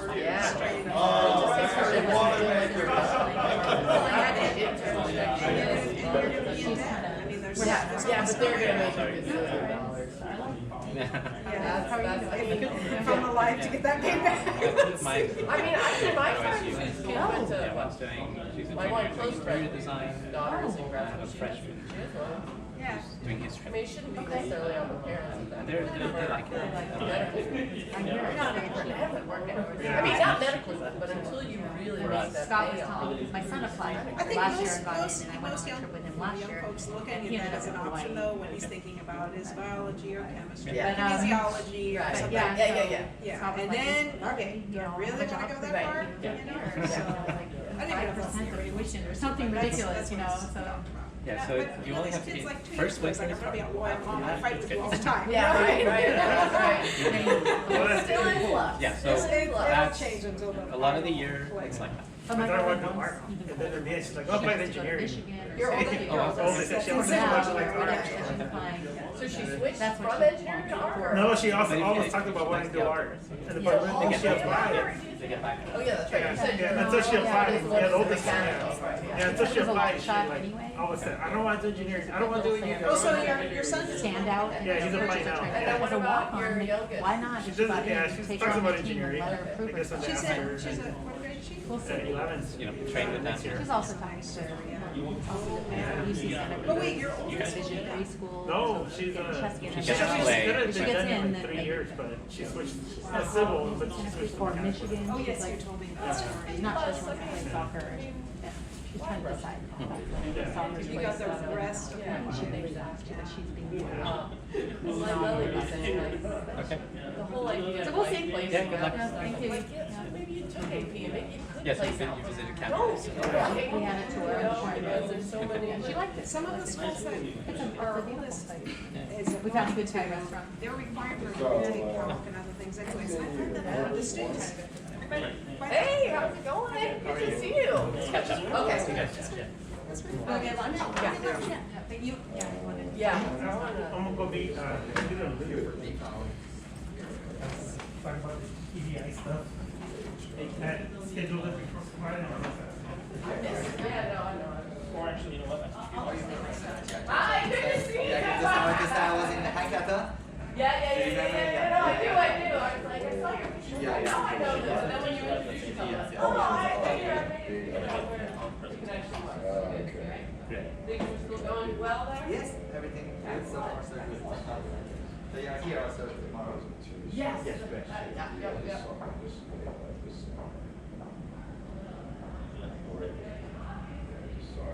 So you're on, I think hers. Oh, the Jupiter's. Gilbert. You don't want that one? I already got it. Oh, okay. He emailed that. Okay. Thank you, B. No sweat, man. How you doing, man? I'm doing fine. Yeah. Just, I'm kind of like, I think, now, the next one we have is gonna be perfect because, because actually I could have brought a camera which could have looked at everybody, and I could have brought that little microphone, set it on the table, and it'd have been perfect. But that's the only thing we did, man. Yeah, we're learning. Yeah, it's, I didn't think about it.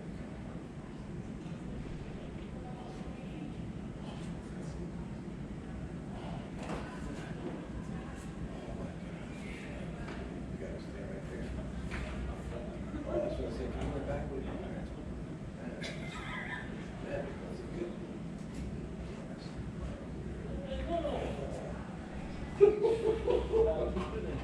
Oh, documented, right? Just The other side. This. Sir. Get over there. Go ahead. That's it. Man, that was fast. Only 10 minutes. Oh, okay. Man, And Jose's is right there. yeah, he's later on? Yeah, he's after the tour. Oh, after the tour. Let's Okay. go to the time. Yeah, that's good. Damn, man, the only thing that, one is, oh yeah, that's right. Oh yeah, that's right. Oh yeah, that's right. You gotta get up over there. Okay, Let's go grab something to eat. yeah, watch the room. That's what I usually do. No, go get something Because to eat. I usually, like everybody, because nobody wants to take all this stuff with them. Right. So I just say, hey, look, stay, I'm gonna be here in the room, just go, make sure you leave your wallets here. Yeah. Oh, I mean, Yeah, make sure you leave some cash. yeah, make sure you leave some I cash. don't want to go through the trouble of figuring Yeah. an ID for credit card. All right, D-man. Thank you. All right, okay, bro. All right. I'll see you after the tour, man. Yeah, yeah. I mean, I'll still be here. Maybe I'll